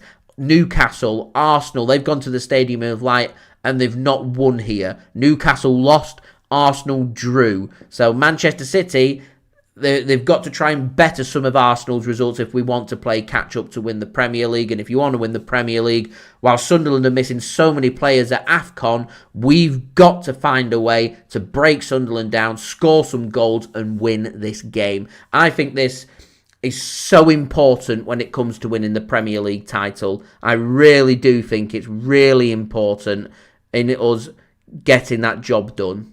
So we will see what does happen, guys. We'll see. What are your halftime thoughts? Please do let me know in the live chat. Top not happy said Sunderland outplaying us right now. They've certainly more than matched us in physicalness and winning them second balls. It'll be interesting to see what the analysts and Pep Guardiola makes of the performance first half and what they choose to shake up in the second half in terms of maybe making some substitutions. Abdukodir Khusanov, Josko Gvardiol options at the back. Tijjani Reijnders, Rodri, Rico Lewis could be options in midfield. Jeremy Doku back in the Manchester City squad for today could be an option in attack as well. So City have got the options. As the numbers say, just shoot on sight could be a way to go, because at the minute we're not having enough shots. We've had one big opportunity from Erling Haaland, forced to save from a keeper. It was a poor effort. Sunderland, though, they've had 2 or 3 good opportunities. A header over the crossbar. Broby had that real big one-on-one opportunity with Donnarumma. They've had the better opportunities. They've been more aggressive than us. They've found ways to exploit and hurt Manchester City, and it just hasn't been very good. And City have got to find a way to deal with it. JSK not happy. Reckons boring. Ian reckons bore draw as well for today. So yeah, some work here to do for Man City in the second half. So guys, don't forget, leave a thumbs up on today's live stream. We're aiming for 100 likes. Just 8 likes to go to 100, so any help towards that would be much appreciated. Also, don't forget as well to get your halftime thoughts in the live chat.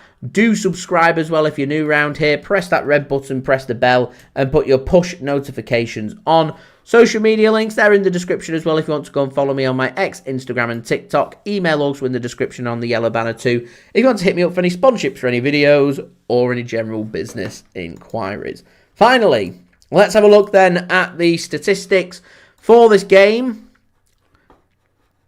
And we'll draw up some conclusions from that. Man City having more of the possession. City having 65% possession compared with 35% possession for Sunderland. Expected goal rate pretty disappointing. Sunderland's at 0.56, which is better, more than double better than what Man City's is at 0.26. City not finding ways to create or make too many things happen. City with just 2 shots, 1 on target, that one Erling Haaland chance. And other than that, and the offside goal, we've just not done very much inside them first 45 minutes of this match, plus the 5 minutes added on at the end. So 50 minutes, we've not done much. Sunderland, not been clinical either. 6 shots for them, 1 on target. That one save for Donnarumma to make. It was a big save to make. They've had a couple of good other opportunities with good balls into the box. Sunderland, though, very aggressive on and off the ball. We've got to match the physicalness. They're getting 2-3 players around the City players all at one go. City already seen Nico G and Nathan Ake pick up knocks. They've decided they can continue and remain on the field despite substitutes looking ready to come on in the form of Josko Gvardiol for Nathan Ake and Rodri for Nico G. It hasn't happened, and City We'll see what we can make happen in this second half coming up. Sunderland missed 2 big opportunities, just 1 for Manchester City. City have had more corners, 3 corners compared with 2 for Sunderland. City had far more accurate passes, 262 for City, 128 for Sunderland. Sunderland's pass accuracy at 77%, which is very respectable against City. City's a disappointing 86%. I expect between 90 and 92% normally for our passing accuracy. So City just look a little unsettled, and for how aggressive the game has been, only 1 yellow card shown, and that came right towards the end of the game.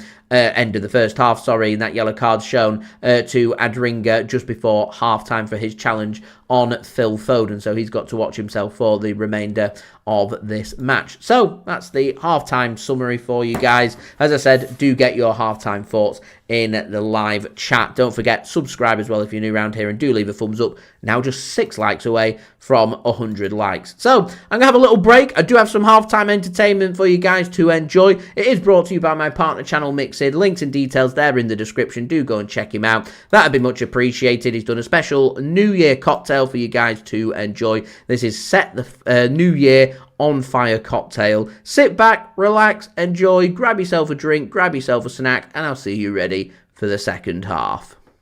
What's going on, guys? Mixed here, back again for another New Year's Eve cocktail, or New Year's Day as well, to perfect. But today's cocktail, guys, celebrate New Year's Eve. It is Set the New Year on Fire. Right, so get your highball glass and now we'll go build it. So put in 6 mint leaves at the bottom. Right, so we've got to pour in 50 ml or half an ounce of sugar syrup or simple syrup.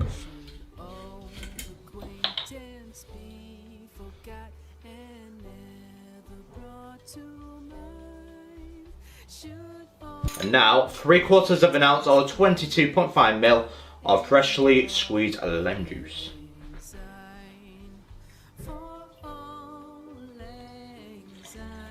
Perfect. So what we're going to do now, guys, is get your muddler and muddle it. So we're just muddling the mint leaves.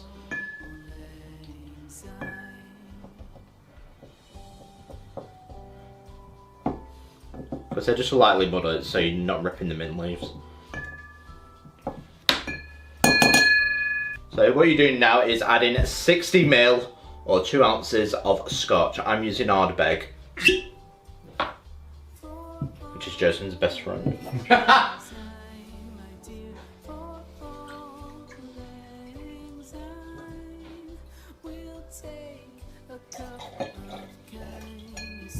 And now we just got to add a lot of crushed ice.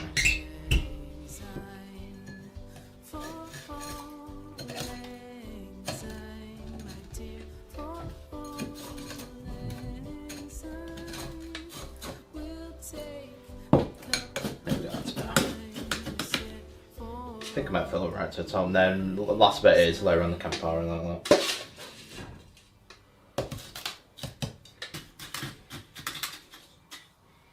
Right, now we've got to add the campfire, so 50 ml or half an ounce.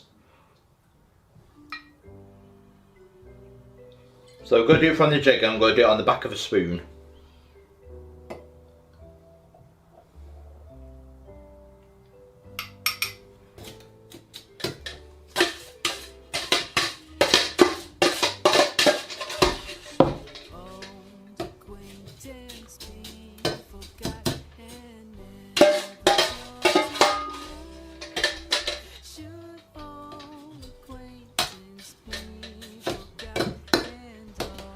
So it creates a nice little effect, as you can see. It's a nice drink. But now for the showstopper. So get half a lime now. Because you got your lime shell now. Because it's fresh as squid, so it's nice and dry now. So it sits perfectly on top. So this is what gives this cocktail its name. Set the New Year on Fire. So I've got a crouton. I'm going to use a crouton for mine. You can use a sugar cube if you've got one. Now what we're going to do now. So what we're doing now, guys, is setting it on fire. So we're going to pour the overproof rum over the crouton. So if you've got a sugar cube, that'd be preferably. But a crouton does the job as well. Right, now we'll dose it. Now, the fun bit. I'll blow this out as soon as I can.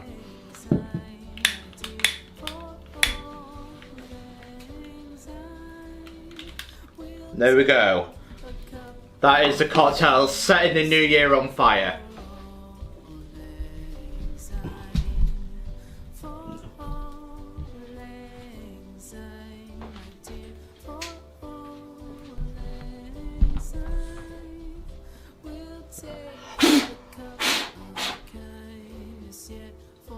And then guys, so it's very important that you blow this drink out before you sip it. Because I've not quite got it perfect, it's spot the mistake. Because I went pour a little bit of fruit from it as got into the drink itself. It wasn't meant to, so hopefully spilled into a little bit in the drink itself. That's what I was fearful of. But it's not happened. And there we go guys, that is Set the New Year on Fire cocktail. What an amazing drink it is. It's a showstopper. Certainly one for that. How does it taste?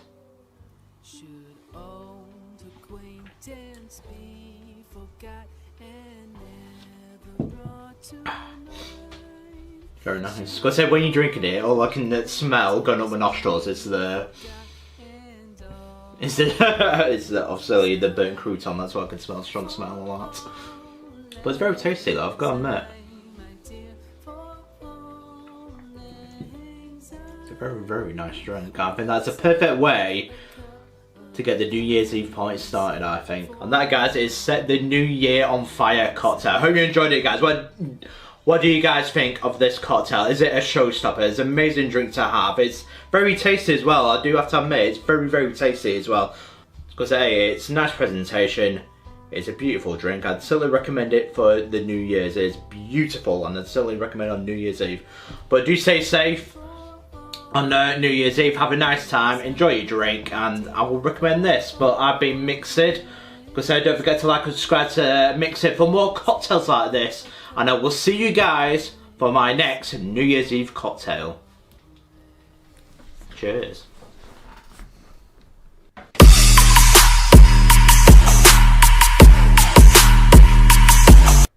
And a big thank you to Mixed for providing today's halftime entertainment. Do go and check them out. Links and details, they are in the description. So players making their way out of the tunnel. Ready here for the second half. Nico G obviously feeling a bit of the impact because he's going to be coming off here at half-time.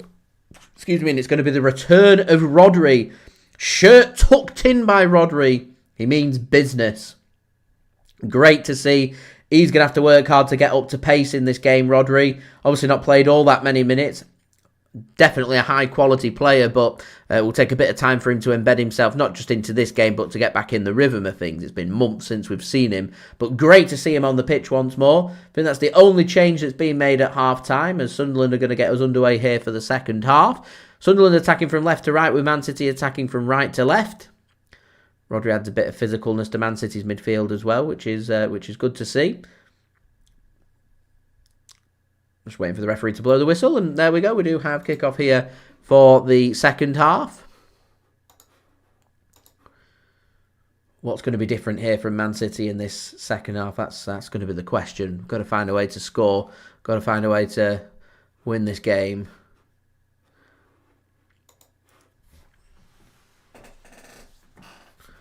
Have I put the wrong timer on? I have put the wrong timer on. Apologies, guys.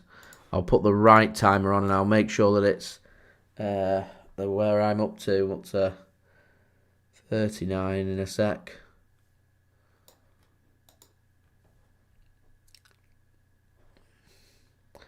Sorry. There we go. We're back.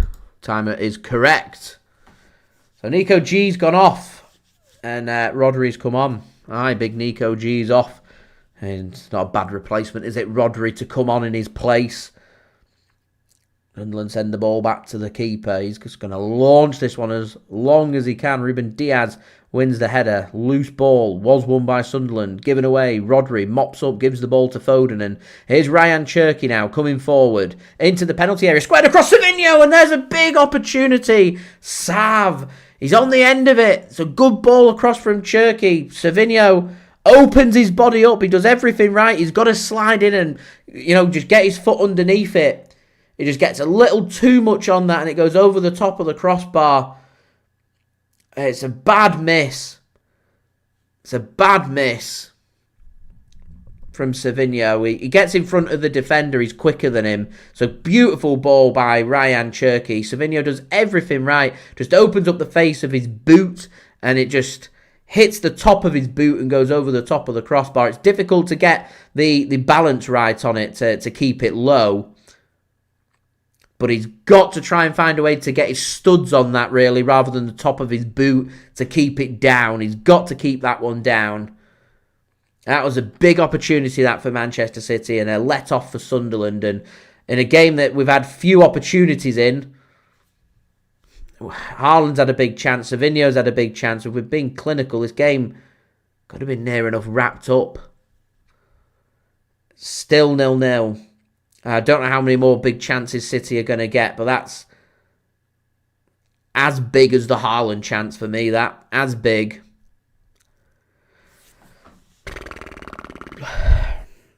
Here's Nico G. Gives the ball to Rodri. I'm nervous for Rodri. I'm excited, but I'm nervous. You don't want him to see him, diving in. Here's Savinho now, back into the penalty area. Just have a shot, Sav. Does have a shot. Rebound falls to Haaland, and he can't get it right, and that goes out of play for a goal kick. Another big opportunity for Manchester City there. Savinho, again, does everything right. Goes across the goalkeeper. I wanted to see him have a shot there. He gets in a good position. Keeper makes a good save. I mean, Savinho's only got really one place to go there. Knocks this one into the ground. It's a good save from the keeper. It's not a bad miss. It's a good save, that. Savinho, though, I think as he's gone and taken his shot, has gone sliding in and he's remained off. He's gone onto the hard flooring just off the pitch there as City's physios have come over. So City now down to 10 men while Savinho gets treatment off the pitch. I think Jeremy Doku's been sent to warm up in the meantime. Ruben Dias, bit of grappling going on there. Could have done with getting a free kick. I mean, he looked miles offside there. Linesman said no. Play continues. City still down to 10 men whilst Savinho's off the pitch. Should be 3-0 up now. Game should be wrapped up, done and dusted. Early night. Ready for work tomorrow. Not to be. Not to be. Here's Sunderland into another great position. Can the ball come across? The ball can come across. It falls to the back post. Another chance here for Sunderland to put something into the box. Here's Granit Xhaka. Puts a ball in. Matheus Nunes gets his foot onto that. And City will come away with the ball. Rayan Cherki got a chance to get this one clear. He's choosing just to have a dribble. Here's Rodri. Slows it down to Bernardo. Kevin, thanks for tuning in. I didn't know the traitors had started yet. I'm good, thank you, my friend, though. How are you? Yeah, first episode of The Traitors was good. Have they changed it up from any of the other previous seasons? I don't mind The Traitors. Not my favourite programme in the world, but I don't mind it. I thought it was getting a bit repetitive. I enjoyed the celebrity season, but I thought the regular season was just a bit repetitive. I was hoping they'd shake it up a bit. If they shake it up a bit, might be more inclined to give it a watch. But if it's just the same old, I'd probably give it a miss. The UK, though, goes crazy for traitors. Right, it looks like Savinho's going to come off. Jeremy Doku's going to come on. Another driving run forward here by Sunderland. And Ruben Dias does a good job of finding the interception. Finds his pass to Ake. Rodri to Bernardo. That's the pivot. Keeps hold of the ball, though. City then ready for Doku to come on. Bit of pace for Sunderland to deal with. Savinho's had a couple of big opportunities in this second half. He's not taken either of them, and Pep Guardiola has just told Nico O'Reilly to put the ball out for a throw-in so the substitution can be made because he feels uncomfortable with City having 10 men on the field. I'm not entirely sure why Nico O'Reilly just passed the ball out of play for a throw-in and put Man City in a slightly more dangerous position. If you're going to put a ball out for a throw-in so a substitution can be made, surely you'd knock that ball as far away from our goal as possible, not put it out in your own half. So, Jay Lovebug likes the US version of The Traitors. Here we go. Oh, that's a good ball in here for Sunderland. Into the penalty area. Shot comes in, stings the hands of Donnarumma, makes a good save, and City will get that one clear. They'll keep it in as well here. Cherki, and he'll get hold of the ball as well, Cherki. Finds his pass, looks for Haaland, can't find Haaland. City can't get out here. Sunderland drive forward again. into the penalty area. O'Reilly being given the run around. Ake gets his foot onto it, gets it clear. Granit Xhaka mops up and he'll get a corner here for Sunderland, and he's motivating the crowd as well. Seamus, welcome. Thanks for tuning in. There, Savinho miss as well as the Haaland miss. Just, yeah. You see, because he's gone off out of play, you could be sportsmanlike and give the ball back to City, but I think Sunderland are just seeing it as Savinho's not gone down as the corner comes in and headed clear by Man City. I think Sunderland are seeing it as... I'll just wait for this opportunity, see what happens. Rayan Cherki makes an interception, should get this one clear. And Doku can't get hold of the ball. Sunderland head the ball. Just wait for the opportunity to go before... because Savinho's gone down out of play. Play's not come to a halt, and Man City have continued their play rather than putting the ball out, so they can wait for a substitution to be made. And I think had Savinho gone down and signalled he needs to go off, and Doku's ready to come on, and immediately City put the ball out and said, we want to, restart this game, then I'd say, yeah, but, more than a minute had gone by that Sunderland don't have to feel inclined to give that ball back. Sunderland are in here. Oh, it's a save and a half from Donnarumma. City struggling. City go behind here. We aren't winning today. I'll say it. We go behind, we're not winning today. Massive save from Donnarumma. So slightly dragged shots. And it's close to the keeper. It's a save I'd expect Donnarumma to make. That's a massive opportunity, that, for Sunderland. They're now going to launch a long throw in. The Let's Player, thanks for tuning in. We've not been playing great, I'll be honest. J-Love Bug Ake's had a good game. He might have a header to win here. Cherki gets his head onto it. O'Reilly just whacks this ball clear. I feel more confident with Donnarumma in goal as well. He makes the saves.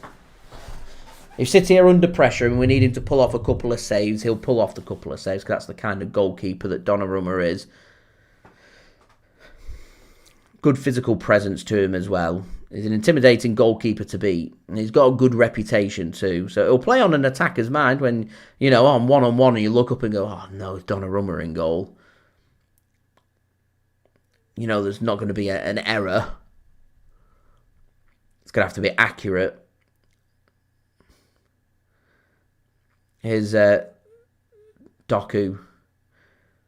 Finds Bernardo, floats a ball in, not the best of balls in, and headed clear. So it's done a good job just seeing that out and forcing defence into attack and getting Sunderland back onto the back foot here.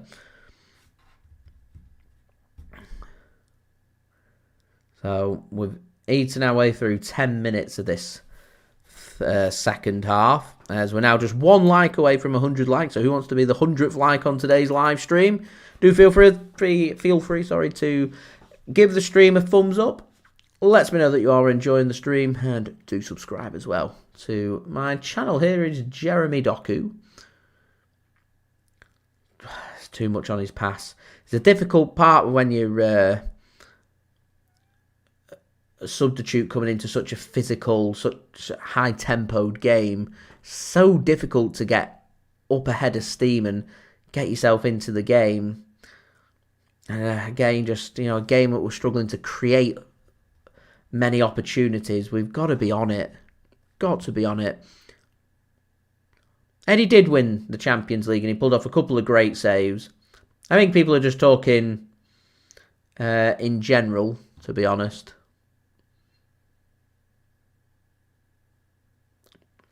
It'll take a good shot to beat Donnarumma. He's not perfect, Donnarumma. He's looked a bit sceptical on set pieces, I think. Ederson never looked that great on set pieces either. Ederson's distribution's far better than Donnarumma's. Far better. Donnarumma, I feel like, will pull off the bigger saves. Donnarumma does concede goals as well. He's not perfect, but... yeah, I think City are about to make their third change of the game. Josko Gvardiol is going to come on for, I presume, Nathan Ake. Oh no, it's going to be Nico O'Reilly. So one of Ake or Josko Gvardiol is going to go and play at left back.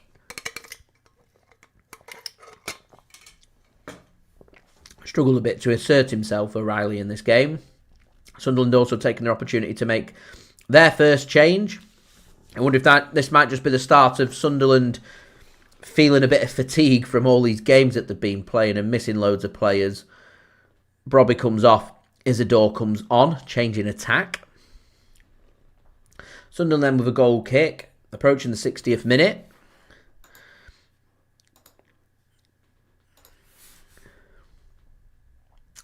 City will get themselves a throw in here.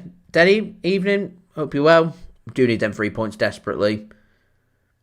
I can't imagine we'll sell Savinho to Spurs, so I don't think any injury will have any impact on that, to be honest. I just want us to have a fully fit squad, to be honest, more so than anything else. That's good show of physical strength from Haaland. He is going to commit a foul.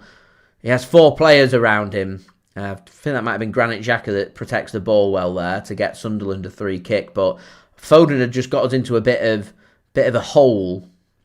Haaland show his strength there, allowed Man City just to get an extra few yards and commit a foul inside the Sunderland half rather than us giving the ball away dangerously 40 yards from our own goal.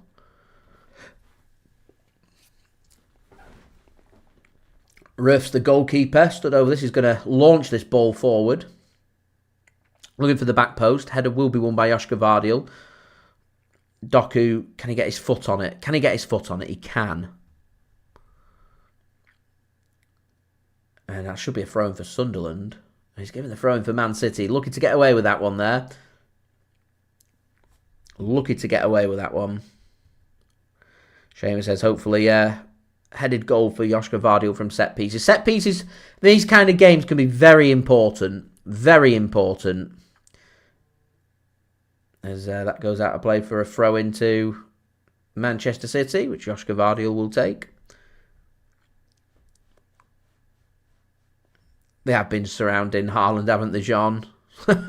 Stop, thanks for tuning in, welcome. Denny says, hoping Liverpool don't sneak in last minute for Semenyo. Semenyo looks like he's set for a move to City, to be honest. I can't see any late moves being made by Liverpool. I know we all have their things about Florian Wirtz, but I don't see it. Haaland just couldn't get his pass right there for Rayan Cherki, not on the same wavelength. Looks a bit frustrated there, Rayan Cherki. Since you don't have too many more options from the bench. Got some good defensive options. Donnarumma can take the touch and find the pass. Here's Matheus Nunes, sends it down the flank. Rayan Cherki gets his foot on that and they'll go out and play for a throw-in to Sunderland, which he's not happy with. And another chance here maybe for Sunderland to put a long throw and launch this in. As we hit the hour mark here, guys, so don't forget, leave a thumbs up and do subscribe. As we do hit 100 likes, which is fantastic. So thank you everybody for leaving a thumbs up. Let's see if we can get to 120 likes. Any help towards that would be great. So Sunderland are going to take their opportunity to launch a long throw-in into the box. City just got to be wary of them taking the long throws short and having a good crossing position instead. Doesn't look like Sunderland are going to do that here, though. It looks like it's going to be launched, and it does take it short. There you go. City are going to come out and meet Sunderland here. A bit of a waste if they don't put any kind of ball forward. Granit Xhaka just loops the ball high up. Header won by City. Cleared by Ruben Dias. Second ball won by Sunderland. How many times have I said that today? Too many for my liking. Andy, thanks for tuning in. Watching college football. There you go. Long ball forward from Sunderland. City can't get the foot on it. They can get the foot on it. And City can come forward. Here's Foden. Launches the ball forward to Jeremy Doku. He wants to have a drive. Can he do something here? Doku can. Into the penalty area. Squares it across and pinged out for a throw-in for Manchester City. City want to take this one quickly, but there's a football on the pitch, so they can't. Sunderland happy for just slowing this game down. They're having little bursts of energy, aren't they? Little bursts of energy where they want to come forward, make things happen, and then can't come forward as Doku's not going to keep that one in, and that's going out of play for a throw-in. City's struggling so much with the physicality of this. They're struggling a heck of a lot with it. They've got to find a goal. They've got to find a way around it, though. Got to find a way around it.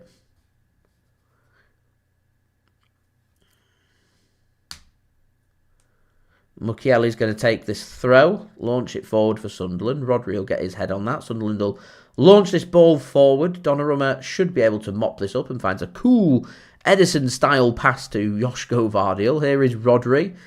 Works the ball to Ruben Dias. He's got players ahead of him. It's a good ball dinked forward for Rayan Cherki, who will be dispossessed. Ball will come forward here for Sunderland. It's a good ball forward as well. Matheus Nunes got some defending to do. He can't stop the cross, and City will clear it at the near post. Cherki will struggle to keep this one in. It's a good sliding interception there. And it goes that play for a throw-in.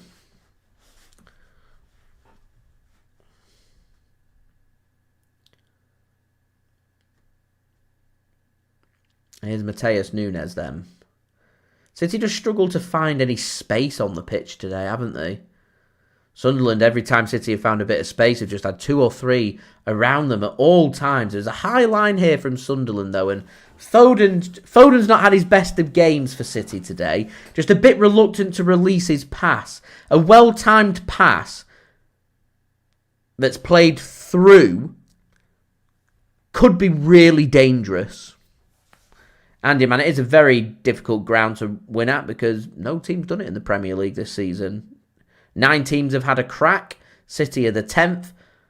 Sunderland with 5 wins, 4 draws, no losses at the Stadium Light in the Premier League so far this season. Here's City then coming forward on the right-hand side. Rayan Cherki tries to get a ball into the box. Bernardo Silva has to take a touch. Mukiele will mop that one up. Didn't need to. Could have just let that one go through to the keeper. In the end, he just launches the ball to get it clear. Had a good game, Mukiele. Here's Phil Foden to Rodri. Ball pinged in to Josko Gvardiol with a header and a good save from the keeper. And Josko Gvardiol now wants a pen, I think.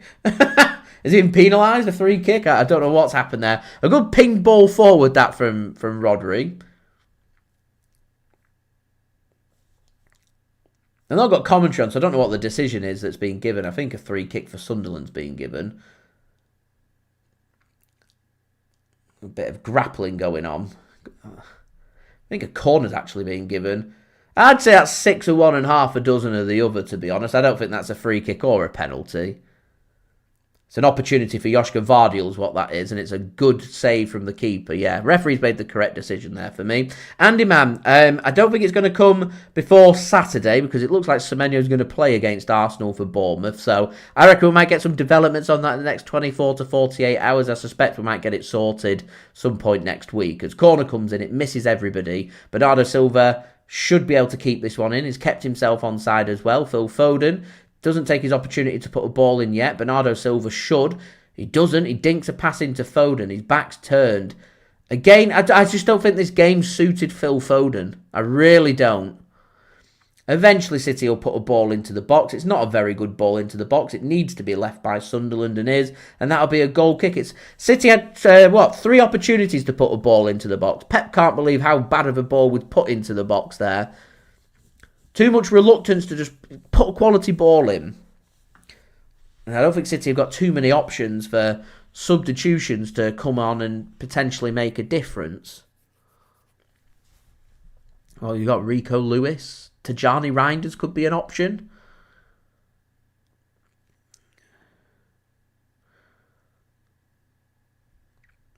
I'd actually get Tijjani on for Phil, would be my sub. Knowing Pep, he'll be thinking about taking Cherki off. Instead, I wouldn't. I don't think this game suited Phil at all. Doku can't find his pass. Josko Gvardiol does well just to get back. Here's Rodri. City just being rushed off the ball. It's very frustrating, isn't it, Purple? Very frustrating. Lovely pivot that from Matheus Nunes. And he'll get a free kick. Yeah, Seamus, I reckon Reijnders for Foden would be my sub. J Lovebug agrees. That'd be my sub that I'd make. I just don't think this game suited Phil. He struggled physically. He's not created all that much. Here's Doku. And Bernardo has a shot and it's blocked. Would have been an assist for Foden there. Would have been an assist for Foden if Haaland had put his opportunity away in the first half. So I say Foden's not done all that much, but he still finds ways to make things happen. But here we are. 23 minutes then. I said it'll get to about 20 minutes to go, and I think Sunderland will start thinking about shutting up shop.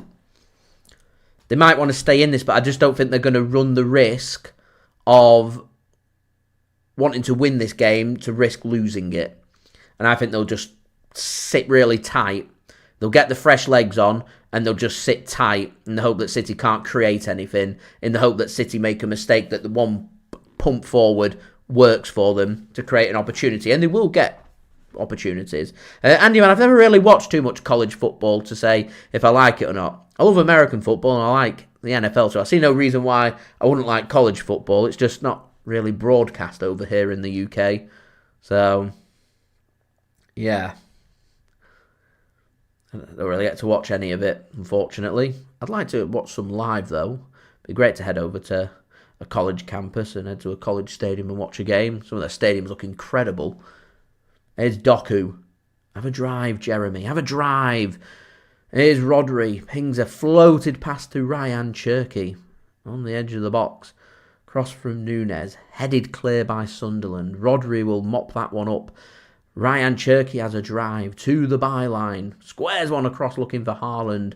Sunderland again get the bodies behind it. They get it clear and that will be a throw-in for Manchester City.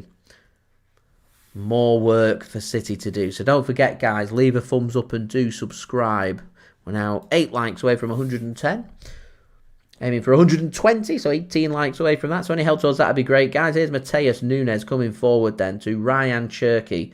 Here's Bernardo Silva, edge of the penalty area. Rodri to Ake. We could do a Rodri rocket today, couldn't we, really? The return of the Rodri rockets. That'd be a great title for a reaction if that could happen. Here's Doku in the penalty area. Skips past 2, skips past 3, and it's a great block and a second great block. That's great last-ditch defending from Sunderland. I don't know how Man City haven't scored a goal there. Especially that Jeremy Doku opportunity. He drives past 1, drives past 2, just smacks a shot. Keeper knows nothing about it. It's right at him. I don't know if he'd have made the save or not. It is a lucky bit of defending. Great positioning, though. Smacks, I don't know who the defender is, in the face with the block on that shot from Jeremy Doku. And, yeah, it remains 0-0. City have a set piece here, though.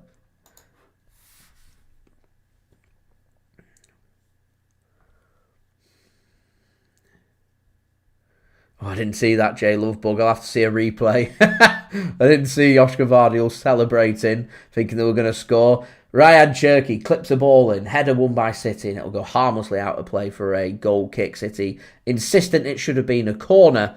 Referee says no, goal kick.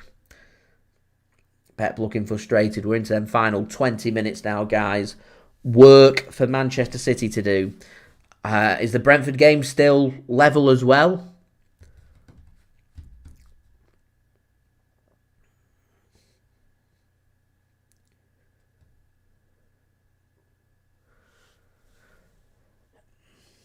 Here's Riffs in goal.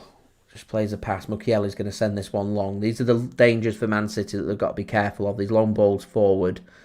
In the end, they don't connect and it'll be a throw-in for City. And Sunderland will drop off City, I think.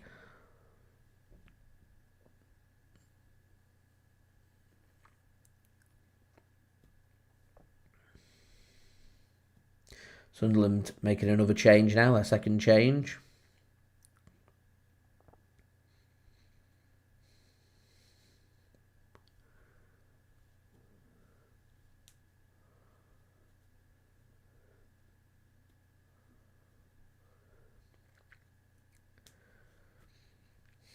So it's a dinger off and Mundell comes on. Sunderland having to battle for their lives. They'll consider this one of their best points of the season if they can see the job out. got a draw against Newcastle earlier in the season. Against Arsenal earlier in the season. They've beaten Newcastle, but I reckon Sunderland will look at this and say a Man City side that's won 8 games in a row, they've got 6 players at AFCON. They will regard this as their best result of the season if they can take points off City today. Stop the City juggernaut momentum whilst missing loads of players at the African Cup of Nations. And they've battled so hard for it as well. Can City find something in these final 18 minutes? Sliding interception comes in and referee says he's gone through the back of Doku. So that will be a free kick.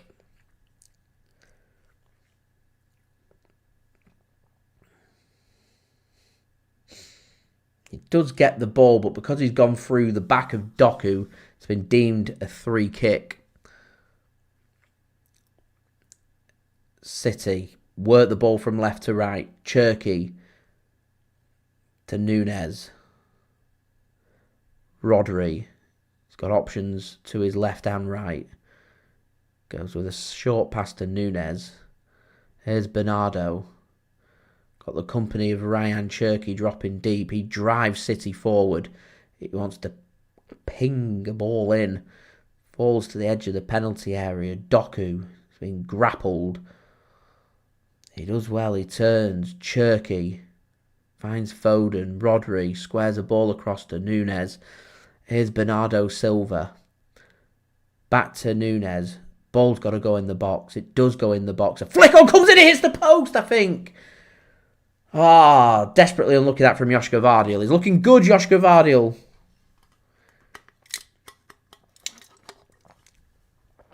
Mr. City Bravo loses wealth and see Arsenal lift the Prem, so he's cheering on City. Oh, that's desperately unlucky from Josko Gvardiol. I think the keeper thinks this is going wide. And so he just watches it and it clips the outside of the post, and that's not far away from Josko Gvardiol. A lovely flick there. Keeper just leaves it and watches it hit the post. It's bizarre. That goes to the other side of the post and that's a goal. That's a risk from the keeper there. I don't know if he just misjudges that or if he just can't get there, but it was like slow motion. I don't know what the keeper were thinking there. It was nearly that's a beautiful way of describing it, Tito. A Giroud-esque goal. A flick from behind, looping it up nearly into the back of the net. Giroud-esque is the description we're looking for. Giroud. Underrated striker, Olivier Giroud.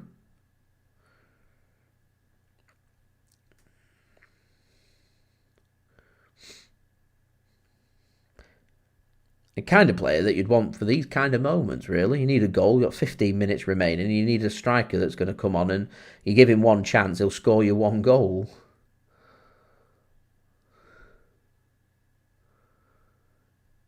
The keeper might be losing. I don't know what... can someone explain? I don't know what the keeper were thinking. He just is there and he just watches the ball hit the outside of the post. He took a risk, is what I think. I think the keeper has misjudged it. And I think the keeper thinks it's going wide. And he's watched it, and he's watched it hit the outside of the post. Dangerous game. Very dangerous game. You don't take them risks against Man City, 14 minutes to go. And you're on the verge of potentially taking points. And you're taking risks. Sunderland now have camped everyone in their own area. They're not even pressing City anymore. I said it was coming. I said last 15, 20 minutes, they're going to camp everyone in their own half and they're going to shut up shop. They'll just look for a launch ball forward in the hope that someone's got some energy to get on it and do something. So, yeah.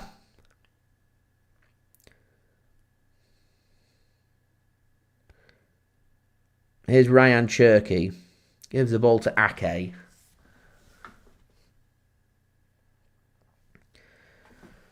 Josko Gvardiol replaced O'Reilly.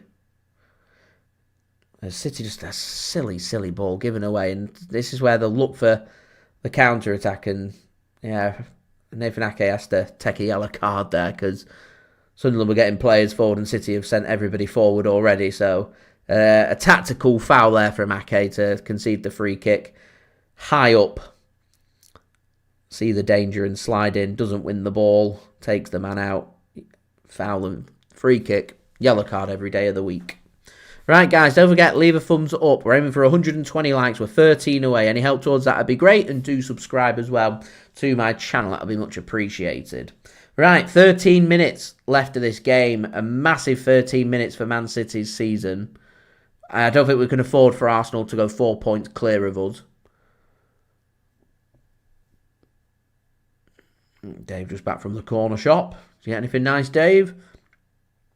So, Ruff sends the ball forward. City win the header. Nunes, is he going to keep it in? I don't know how that stayed in, but it has. Here's Bernardo to Ruben Dias. City being pressed and rushed. Just get it clear. Foden, Rodri. Beautiful from City, that. Rodri using class. And Josko Gvardiol turns defence into attack. Here's Doku. Into the penalty area. Can't get past his man. Haaland, good hold up play, keeps hold of the ball, he goes down, he wants a free kick. Sunderland want a free kick. Referee says no free kicks for anybody. Play on. Rodri now brushing everybody down. Surely there's going to be a free kick somewhere. The referee says no free kick. Play on. Here's Man City coming forward. Coming together there between Ruben Dias and one of the Sunderland players. Referee says no free kick, play on. Sunderland fans not happy about it. The Sunderland players not happy about it. City got the ball in a dangerous area here. Foden clips one in towards the back post, but there's too much on that from Foden, and that's going to be a goal kick. I don't know why Foden's still on that pitch, to be honest. Tijjani Reijnders, I've been bringing him on for Phil Foden. I think Foden's the bit of the weak link that we've got in our midfield. I'd be getting Tijjani Reijnders on there if I were Pep. 11 minutes here for Sunderland to see out. Only team who's not scored. There you go. There you go.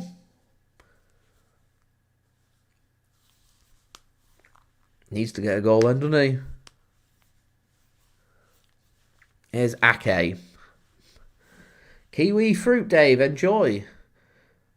Now, we've not messed it up yet, mind. We've still got 10 minutes. It's 0-0. We've got a late goal against Forest. Just patience. It's just when the opportunities come, they've got to go. I feel like there's still at least another opportunity for City. So, got to keep the heads. Ake's on the yellow card. He's got to be careful. Can't afford to go down to 10 men. There's an opportunity coming. One will come. Here's Nunes. Into the final 10 then. 80th minute. Ake.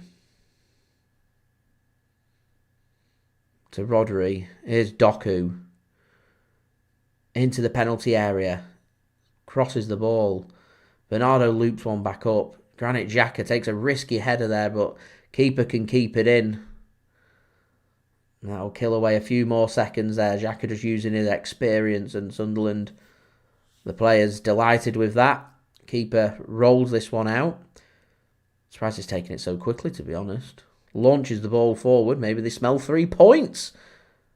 Ake's got to make the interception, and in the end, keeper doesn't get there, and shot comes in under Donnarumma, but thankfully it goes wide. A shot should never have come in the first place. It did. There's been a few substitutions, Seamus, so there might be a few minutes added on, to be honest. How many substitutions have we had? Sunderland have made, have they made 2, maybe 3? It's very boring today in the Premier League. Tottenham's 0-0 against Brentford away. Liverpool leads 0-0. This is 0-0. It was 1-1 between Crystal Palace. I can't remember who Crystal Palace played. Is it Fulham? Are all hungover. Here's Doku. Plays his pass to Rodri. Pings a ball to Cherki, who gives his thumbs up. He likes that ball. He's into the penalty area. Gives the ball to Matheus Nunes. Here's Doku. He has a drive. Josko Gvardiol's just peeled away here. So is Rodri. Give the ball to Rodri. He's got space. Have a shot, Rodri. Oh, I thought about it. He drives forward. Back to Doku.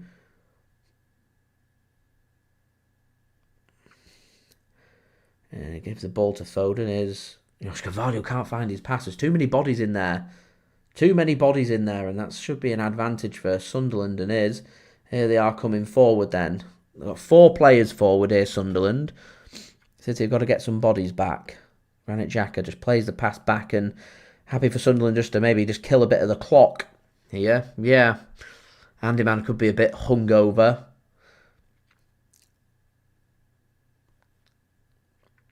Seven and a half minutes. Plus whatever's to be added on here. Time just not Man City's friend, and Rodri's dispossessed. Sunderland got the ball and a chance to get something into the box. There's a bit of space here for them to work with. And in the end, Sunderland, so players down, will knock the ball out for a throw-in so they can receive treatment. Nana, it'll be a bad point to draw. I know Sunderland are a good team and they're very difficult away from home. It offers all kinds of complications, but in the context of this position that we find ourselves in for the Premier League, we can't afford to drop points. You know, we're looking at a team that's 7th in the Premier League. We're playing them away from home. Drawing against them is not the worst result of the season. But this is a team that's missing 6 players at AFCON. This is a City side that's won 8 games in a row. This is a City side that, under pressure now, have got to win this game. So, 6 minutes. 6 minutes. Tijjani Reijnders is going to come on them. And this will be City's final roll of the dice. Will it be for Foden or will it be for a defender? Is the question. I mean, it could be for Rodri, to be honest. I won't be surprised to see Rodri come off. Not because he's played bad, it's just I don't know how fit he is. Sunderland, I think, have just ran themselves into the ground. Sunderland, the players, I don't know who Sunderland's got at the weekend, but they'll be knackered for that. Knackered. Our last hope. Tijjani Reijnders. He's going to come on, it's going to be Bernardo Silva. Then that comes off. Ruben Dias takes the captain's armband. Oof.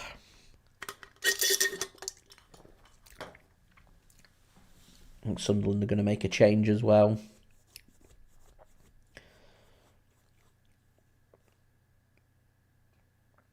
City will give the ball back.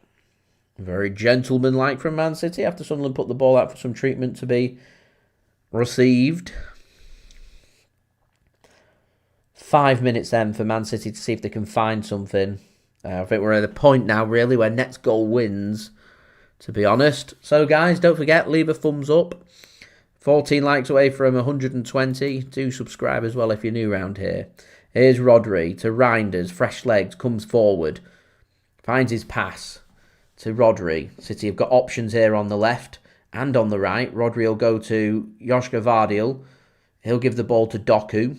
Doku wants to have a drive. Can't have a drive. Good defending. Chance here for Sunderland to try and break forward. That Hume for Sunderland on that right has been everywhere. He has ran his socks off. Ake gets his foot on it. Gets it clear. Pep wanted a free kick. Referee says no. Another launch ball forward by Sunderland. Ake under pressure. Oh, no, Nathan. No. He slips. He gave the ball away. City just don't panic. Don't panic. City now getting some bodies back. Don't let the ball come across. They defend that out. Don't do anything silly. There we go, Jeremy. Jeremy wins the ball back. Oh, there we go. Sunderland want a free kick. Referee says no free kick. Tijjani Reijnders can't find his pass forward. Here's Rodri. He might have an attempt here. He's going to ping this ball forward now, looking for Tijjani Reijnders. In the end, it's pinged through to Haaland. It's all a bit of a mess, that, and Sunderland eventually get the ball back. And I think City, just for the next minute, just slow this down and calm it down a bit. That was a bit out of control once Nathan Ake didn't take the touch on the ball. I don't like out of control. City looking nervous. Cherki trying to win the ball back. There's a bit of shirt pulling going on there. Tries to win the ball back, and he's got a free kick. I'm surprised he's got a free kick for that, because I didn't think that was a free kick for City. Oh, Mr. says he's an Everton fan, doesn't want to see Arsenal winning the Premier League. Cringe FC. Sunderland away to Spurs. That's definitely a Spurs win, because the players will be tired.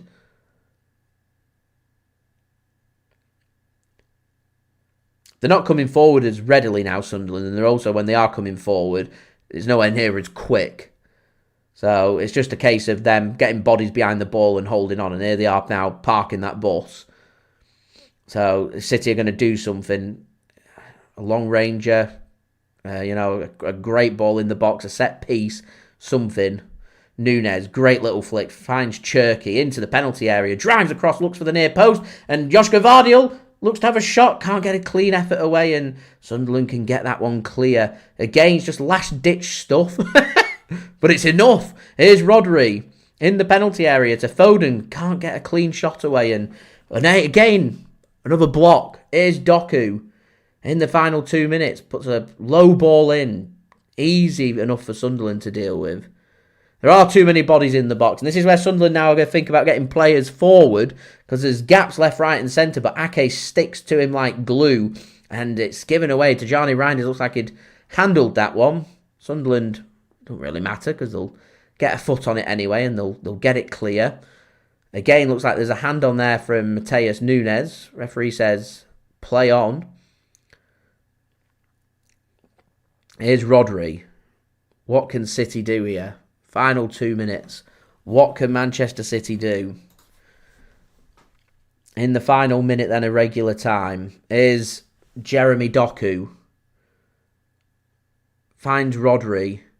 He loops a ball up. Haaland's got to nod this back across. He does, and Josko Gvardiol just can't quite get on the end of it. Doku will mop this up. Back post. Needs another floated ball across, really. He just drills a ball to the near post and can't get a hold of it. Rodri can, and he's brought down. Referee says no free kick. To be fair, there's been a couple of challenges City have put in that I thought should have been free kicks, and for Sunderland, and they weren't. Sunderland do get themselves a free kick. City not happy about that decision, but... as I said, there's been a couple of decisions that did go City's way. So, we're now into the discretion of added time. What are we looking at here, do we reckon? I reckon 4 or 5 minutes. I don't think there's been all that much time. Not been that many injuries.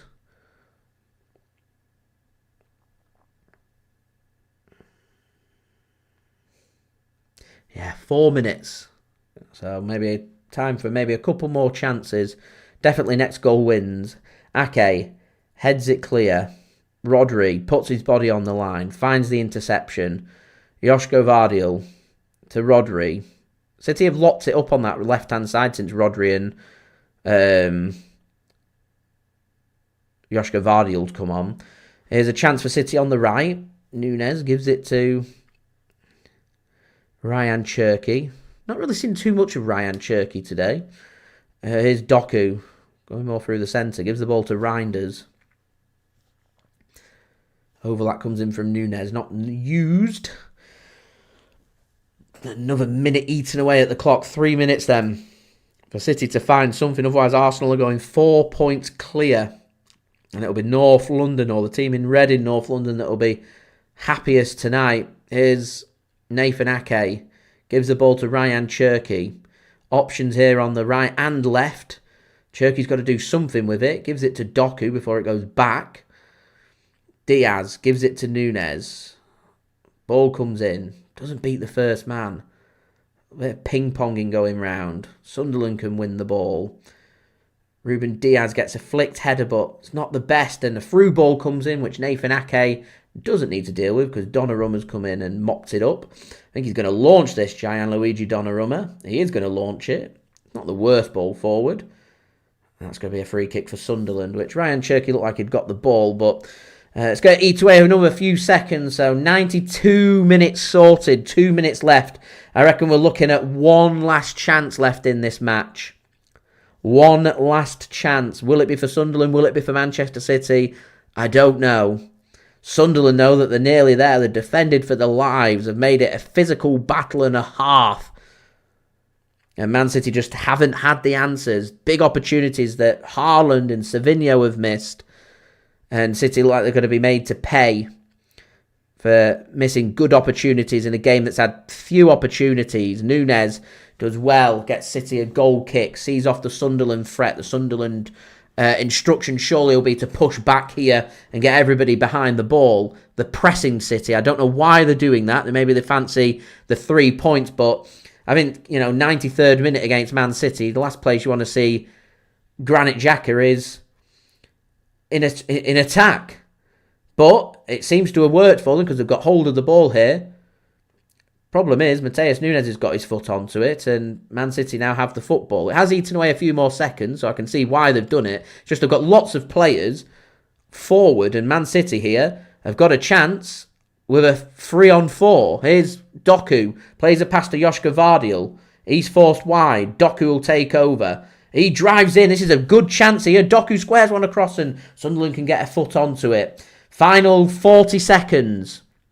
Last bit of defending for Sunderland to do. There's a bit of pushing and shoving going on. One of the Sunderland substitutes refusing to give Josko Gvardiol the ball. Here's Rayan Cherki. Threads a pass in Tijjani Reijnders. And it's a tame effort from Tijjani Reijnders. Straight at the keeper. A lovely pass into the channel. And Tijjani Reijnders is off balance, gets a shot away, but it's weak. It's weak from Tijjani Reijnders there. Good pass that from Rayan Cherki. It's not the correct decision from Reijnders. He needed to turn and see if he could play a pass across. He can't, and it's frustrating. 10 seconds left then. Man City got themselves a throw in here. It's got to be everyone forward, throw it, launch it. Last chance. Launch this ball into the box. Launch the ball! Full-time whistle goes, and I don't get why Man City didn't just launch a ball forward into the box. They played a pass instead. Time's running out. Launch that ball into the box and ask the question of the Sunderland defence. Ask the question. The Sunderland players, heavy work. I mean, Donnarumma's got to be careful here because he's on a yellow card warning. 1 yellow card away from suspension for the game against Chelsea. Donnarumma just needs to walk away. Walk away. Lots of pushing and shoving going on. Lots of complaining. I think it's about one of the Sunderland substitutes keeping hold of the football is what City aren't happy with. And Pep Guardiola's having a right pop as well at the Sunderland substitute for doing that. I was waiting to see if there's any further punishment for Donnarumma to make sure there's no yellow card for him, because if there is, he'll be suspended for the Chelsea game. We don't want him suspended for the Chelsea game. We've picked up a point today. As I said before, it's 7th place in the Premier League. I'm not going to complain about going up against a team that's 7th and picking up a point, but the context of the game that we find ourselves in, 8 wins in a row, we're 5 points behind Arsenal, we need to win to close that gap to 2 points. Picking up a point today, not the worst result in the world, but it's just not good enough. Not a good enough result, and it's now massive advantage to Arsenal, who will be motivated and then some for their game against Bournemouth away. So, man, very frustrating. Very frustrating. As I said, City just need to get over it and move on to the next one.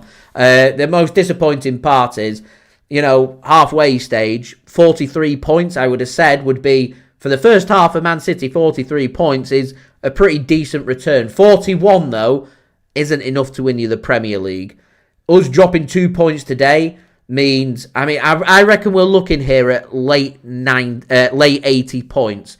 88, 89 points, I think, might be enough to win the Premier League. So if we're looking at, let's say goal difference is good because it at the moment is in City's favour, and we're looking at 88 points, we need to pick up 47 points from 57. There's no margin for error. None. That's what City need to think about. Right, I'll have my match reaction up in the next hour for you guys to enjoy, so I'll see you then. Thank you so much for everybody for tuning in. Don't forget, subscribe to my channel. I'll keep you up to date with all the latest City content here on YouTube. Don't forget as well to leave a thumbs up. We're aiming for 100 likes. Any help towards that would be much appreciated. Sorry, 120 likes. We're 7 likes away. So any help towards that would be much appreciated. Don't forget as well to leave your thoughts in the comments below, and do go and check out my social media links. They are in the description, along with my email if you want to hit me up for any sponsorships or any videos or any general business inquiries. Leslie, frustrated as we all are. Seamus, yeah, it's still all to play for. It's a marathon, not a sprint.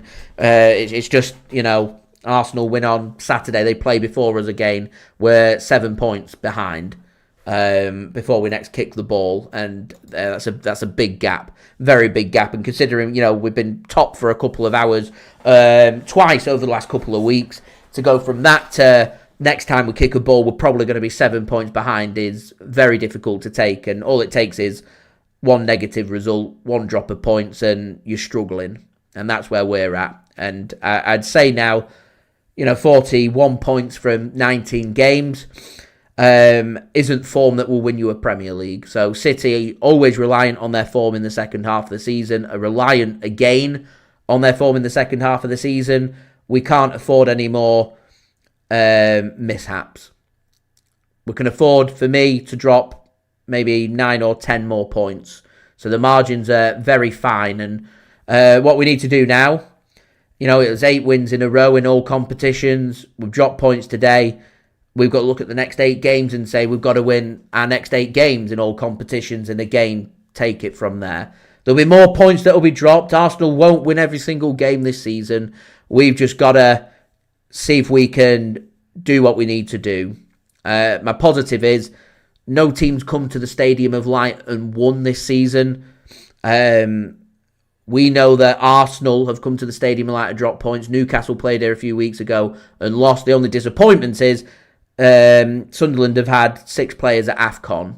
If they had all them players available and we picked up a point, I'd have said a hard-fought point on the road against a good team in good form, against a team that doesn't lose at home. We haven't lost, we've drawn. It's disappointing to drop points, we move on. But the fact that they've got so many players missing makes it just a bit more disappointing. And I think, and I'm happy there that the number is mentioned, Semenyo, because what we're looking at here is further clarification about Man City just needing a bit more finesse in their attack. If Haaland's not scoring your goals and Cherki can't create or make something happen, and we're not making things happen with our set pieces, then you need your alternative, and Semenyo would be that alternative. And Semenyo could be the difference between us picking up a point today and winning this game and picking up 3. So there we go. We'll see if Semenyo maybe can do something, as the number says, against Arsenal at the weekend. You know, all it takes Arsenal to drop points, one bad result for them, and boom, we're on it again. And, you know, let's say Bournemouth pick up a draw and Man City win, we're back to 2 points again. So, yeah, very physical game, difficult game. I'll give my thoughts and my reaction. So, I'll see you then. I will be back on Sunday, Man City's game against Chelsea, with another live watch-along for you guys to enjoy. So, do stay tuned for that one. Thank you so much for interacting with me today. A big Happy New Year. A disappointing way to start 2026, but, you know, halfway stage now officially of the Premier League season. City, notoriously much better in the second half of the season, have got to knuckle down and focus. 19 games, 57 points to be won. We've got to make it happen if we want to win the Premier League. So yeah, they're my thoughts. Thank you so much for watching, guys. I'll give my thoughts and the reaction up in the next hour. Take it easy, guys. Have a wonderful evening. Peace.